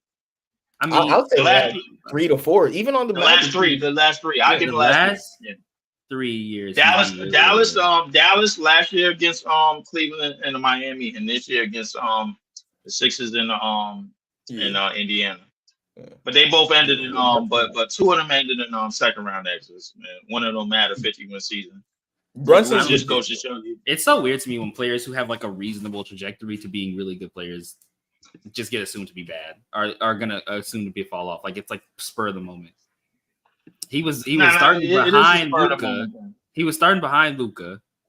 He started off his career as a 9-point per game scorer, was an 8-point per game scorer off the bench, which is really good for a bench player, especially right out of college. Right. Then went to 4th and 6th man of the year in his third season. Then as a 13-point per game scorer, then went to 16 points in his last year at Dallas, and he had that crazy playoff explosion. Then he went to New York, started for his first time in his entire career, and jumped to 24 points. And was one of the more clutch players of the year. Yeah, and then the year right after, he just improved even more. That's like reasonable trajectory. He went like 4 points every year, almost, except for that one big jump. Jalen Brunson was always one of my favorite players. I think Jalen Brunson, like to me, bro, like he always climbed the improvement ladder, man.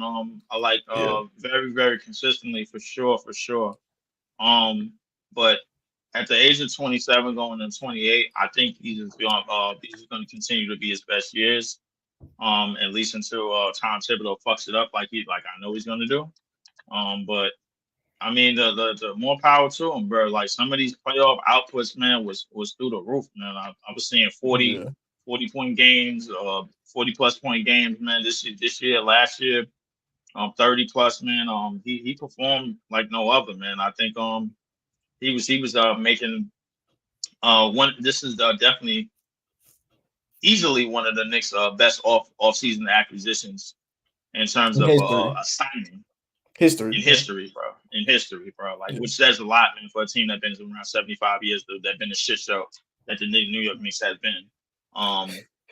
Best free agent signing history. Did we trade for Melo? Yes, you traded Gallinari and all of those. Yeah, I traded Gallinari and Wilson Chandler for Melo. Wilson Chandler. Y'all signed Amari Stoudemire. Y'all signed Amari Stoudemire. He would have been y'all best had Melo not fucked it up. Because he was averaging like 30. Nah, Julius Randle has been better than Amari Stoudemire was for that single season. To be honest with you. I'll give you that. I mean, but I think Julius Randle. It took Julius Randle some time though. No, it didn't. Wait, hold up. You telling me the second that he got to the Knicks that he was going crazy? Yeah, I do think so. 2020 he got there. That was the shortened season. And then right after that they were the 4th seed. like the year after that. Because he was. Oh yeah. That's when he was 24, 26. Yeah, you're absolutely right. He was doing well on He the won Pelicans, almost. too. He won most improved that year. Yeah, he won most improved that year. He finished top eight in MVP. He had another 2010 top season 8 after that. Yeah, he finished top 8 9. Do you remember that team around Julius Randle that year? I do. That team was some shit. That team was not great, bro. D Rose. I was told D Rose was the best player. Was the best Knicks player in that Atlanta series. He was. It was him and Alec Burks. It was him and Alec Burks. Oh my God! Hold on, we forgot about Heat legend Alec Burks. Yeah, that's who we got. Alec Burks. I was genuinely so sad when he left. You guys are gonna. He's Heat culture, bro. He's Heat culture. Yes. He's definitely Heat culture. Definitely Heat culture, bro. I mean, but like I will say, and this is one of the reasons why I'm not sold on Julius Randle being traded from the Knicks, because when is the last time the Knicks had somebody that was 25, 10, and 5 for at least 3 of the last 4 years? Yeah. And then especially like when they got OG and Mikal, that's when I was like, Randall's staying because they need another shot creator. Those guys are play finishers. I mean, you have like 3 potential 20-point per game guys on your starting 5 now. So I'm okay with Julius Randle being the potential 3rd, 4th option any given game. That's so fine with me, bro. Yes, and to add on the depth that y'all have on the bench, I think Tom Thibodeau is in the money spot, but he gonna find a way to fuck it up because he's an idiot, bro. I just don't believe. There's nothing I don't believe in the Knicks. It's always a bad apple in the Knicks, bro. That always allowed the Knicks to look like the bums that they always end up being. Yeah, Carmelo Anthony for sure. Yeah, I mean that's one way to look at it. Melo did he did it for the check. He did it for the check in his hand. Somebody else did it for the land. Everybody knows. I can't. Those bad Apple years of the Knicks was almost always Carmelo Anthony. He was pushing people away. He was pushing stars away. His play style was bad.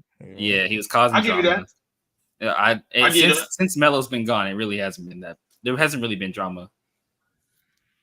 I give you that. I mean, I'm not inclined to really argue with the Melo years in terms of how it went and what he was doing to push people away, like you was talking about. But what I will say is that everything that going into what the Knicks is doing going forward, bro, like it's definitely on a higher up. I just know it's always somebody in there to fuck it up because it's the Knicks. Like this is just bound to happen. Somebody in this franchise. If there was ever a year where there was nobody to fuck it up, this is not hate on the Knicks, bro. I'm almost certain by watching the Knicks for over the last 30 years of my life, somebody in there is going to screw this up. I mean, somebody in there is going to screw it up. He knows. Nets in the same way, bro. So I mean, it's a New York thing. Maybe it's a New York thing. I mean, I think the Knicks have a bigger history of doing it than the Nets. That's the thing about it. The Nets have been. I mean, well, in terms of Brooklyn, yeah, we just got here. But in terms of like the overall history of the Nets going back to when they got into the NBA, this all started because the Knicks decided to hate and they wanted the Nets to pay a tax to allow Julius Randle to still be a Net. So that's how their beef originally started. But the Nets in the 80s wasn't nothing to talk about. Had they would have had Julius Randle, they would have been. But Irving, the Knicks, had it with Julius Irving, excuse me. I would have had Dr. J. There would have been something to talk about, but the Knicks fucked that up. So go Knicks. Knicks. Let's talk about the last two teams of the episode. Huh? Well, Washington. Say go Knicks. Yeah. I just supporting that person. Yo. As long as the Nets are bad, bro, I'm happy. Even if the Knicks are bad, as long as the Nets are bad, I'm happy. Coming from somebody that is supporting a franchise that spent over $800 billion, bro, since 1980, and they still don't have a championship to show for it. Oh, since 1980, yeah, okay, yeah, you're chatting. You made that cutoff real specific. That's all I'm saying. You made that cutoff real specific. You want to go back no further. Maybe I'm dragging it. It ain't 800. We got more championships than Kareem in his era, okay? But y'all don't want to talk about it. You don't want to talk about it. You know, it's like, hey, really? It's cool. Said we got more championships than Kareem in his era. Kareem had just got in the league, bro, and got a championship. Era. Like in his era. Like, come on, stop in it. the 70s, we got more than him. Let's go. Yeah, I got 2 to his 1, bro. Like, and the 2 that y'all got is because half of the league's best players was somewhere else. They was fighting. We were playing Kareem. We were playing him directly. And y'all played Kareem one time. All right, y'all. When y'all done, let's get to the last 2 teams. Bro, exactly. All I'm saying is Kareem is a fraud. Go Knicks. The Nets. The fact that you really co-signing them rings from the 70s, bro, like it's just crazy to me, bro. Like, so the Celtics can say banner 18 all they want from them 50s rings, but I can't enjoy my 70s rings. Is what you're saying? I mean, look, bro. Hey, listen, bro. For me, listen. I think one of the things, man, me and you do have in common is fuck the Celtics. Like, I think that's one of the main things we got in common. It's fuck the Celtics, respectfully, bro. Like, I don't have a bone in my body that cares about the Boston Celtics, bro. Like, screw them. Yeah. Clippers been a franchise since like the 60s, and they ain't got nothing. They don't even got 70s rings. They don't got 60s rings. They don't got 50s. They don't got 40s rings. But I can't flex my 70s. No, you can't, because y'all been in the league since day one, and this is all y'all have to show for it. We got rings. Y'all older than Boston. Y'all got those ain't even rings no more. Them shits ain't barely bronze trophies. So we can't. So we gotta listen to. This shit's not even Larry. So we gotta listen to the Lakers flex. So we gotta listen to the Lakers flex 5 George Mikan rings, but I can't talk about my 70s rings. Well, the Lakers don't 5 Mikan rings. The Lakers don't even flex that. Those is Minnesota, bro. Like that's yes, they do. They literally just the year 2020 when they tied the Celtics, they were flexing that motherfucker. Best believe they were. They were 17-17. We just need one more. Come on now, Lee. Bro, listen. You talking to somebody that don't co-sign the Lakers or the Celtics. I spit on everything they stand for. Like, if you want to say a better, more comparison is why do the Spurs and the Chicago Bulls got more championships than the Knicks? Like, the Chicago we didn't ever ask ourselves. Exactly. Michael Jordan, and then you got Duncan that outshined y'all, bro. Like, y'all done. Yeah, two top 5 players all time outshined us. Oh no, what am I gonna do? Oh no. It's bad. It's just bad. It's just bad. It's terrible. Breaking news: John Cena announces his official retirement from WWE. Chill. Don't spoil. I gotta go watch after the pod. Chill. Oh yeah. I gotta watch that myself. Yo, let's talk about the last 2 teams. We got the Detroit Pistons, who all they did was get Ron Holland, who's basically a Sar Thompson, and they got Tobias Harris cooked. To K Cunningham. They got Tim Hardaway. They got a fake shooter, bro. And you know what's sad? Last year, Tim Hardaway's about to be out of the league. Yeah, he really is. Tim Hardaway in the regular season is a shooter. K got 5 years, 226. Toby. Tobias Harris is stealing money. If he's stealing one more check. They got JB Bickerstaff. I think JB Bickerstaff could. I mean, not as much as Monty Williams, but I mean, listen, Monty Williams is getting guaranteed $75 million. But I mean, I'll be honest with you, bro. Like, I think JB Bickerstaff. I hope JB Bickerstaff could change what's going on in Detroit, man, because it's been a sacrilege, bro. Like, what they've been going through since Malice in the Palace. Basically, I mean, I guess if you want to count the Drummond years, those don't count. In the Blake years, those don't. I can't really count those neither. I mean, to be honest, bro, the Pistons. If you take Rasheed Wallace's word for it, bro, the Pistons just didn't quote pay that tax. You know what I'm saying? So I mean, I don't know, man. Like, hopefully they could do something. They got good young players. I mean, I like the reascension of James Wiseman. I like the reascension of James Wiseman. I like the if they could put a full space of lineup out on the court, Yeah, I think they'll be bro. okay, man. I Jaden Ivey and Kate Cunningham definitely bright spots. I was sold on Jalen Duran, but I think he might be a bench player, bro. He can't space the floor with shit. Nah, he's just a 5.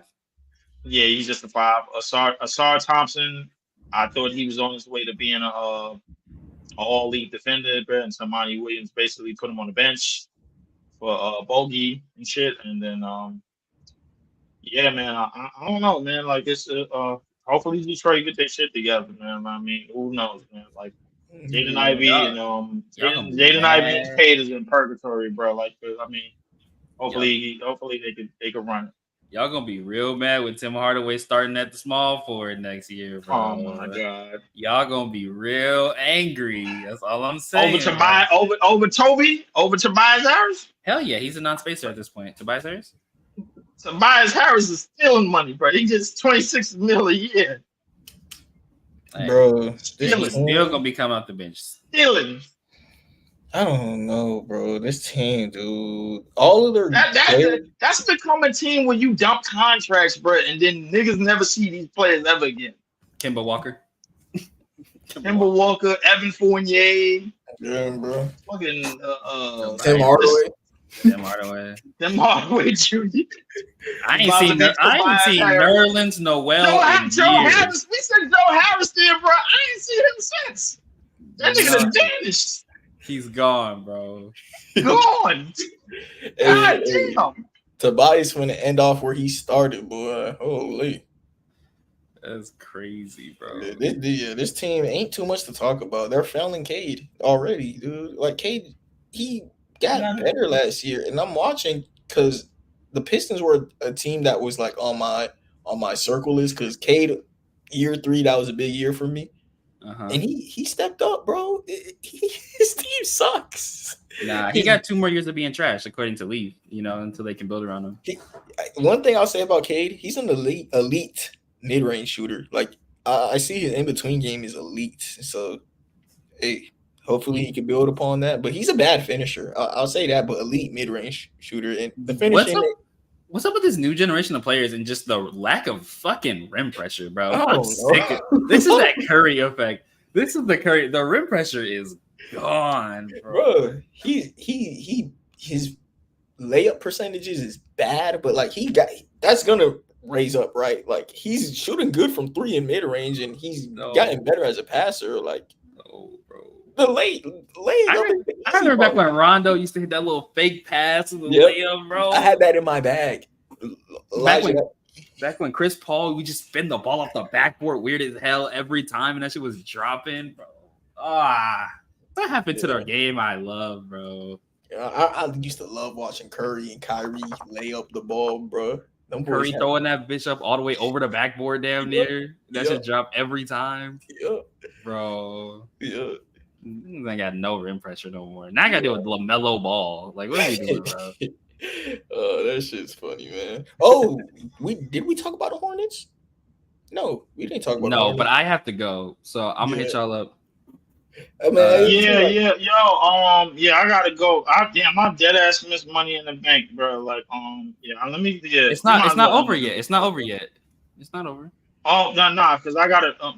The Peacock app ain't working for me, bro, right now, bro. Like, I had to stream this shit somewhere else, bro. Like, I couldn't stream this shit on the Myth streams, bro. Shit that y'all gave me for some reason, bro. Like, I got like 4 different. Allegedly, I got like 4 different places I'll be watching this shit. Damn. Yeah, I had it too, bro. But somehow, some way, I don't know what happened to like all these streams, bro. Like they kind of like they just sit there and like load and buffer, and then they go to some other shit. I don't know what's happening. I'll figure this shit out. I'm gonna holler at y'all though, bro. Like, let me get up out of here, bro. Yeah, thank you everybody for listening to episode 142 of Up the Score Show, and yeah, have a nice day.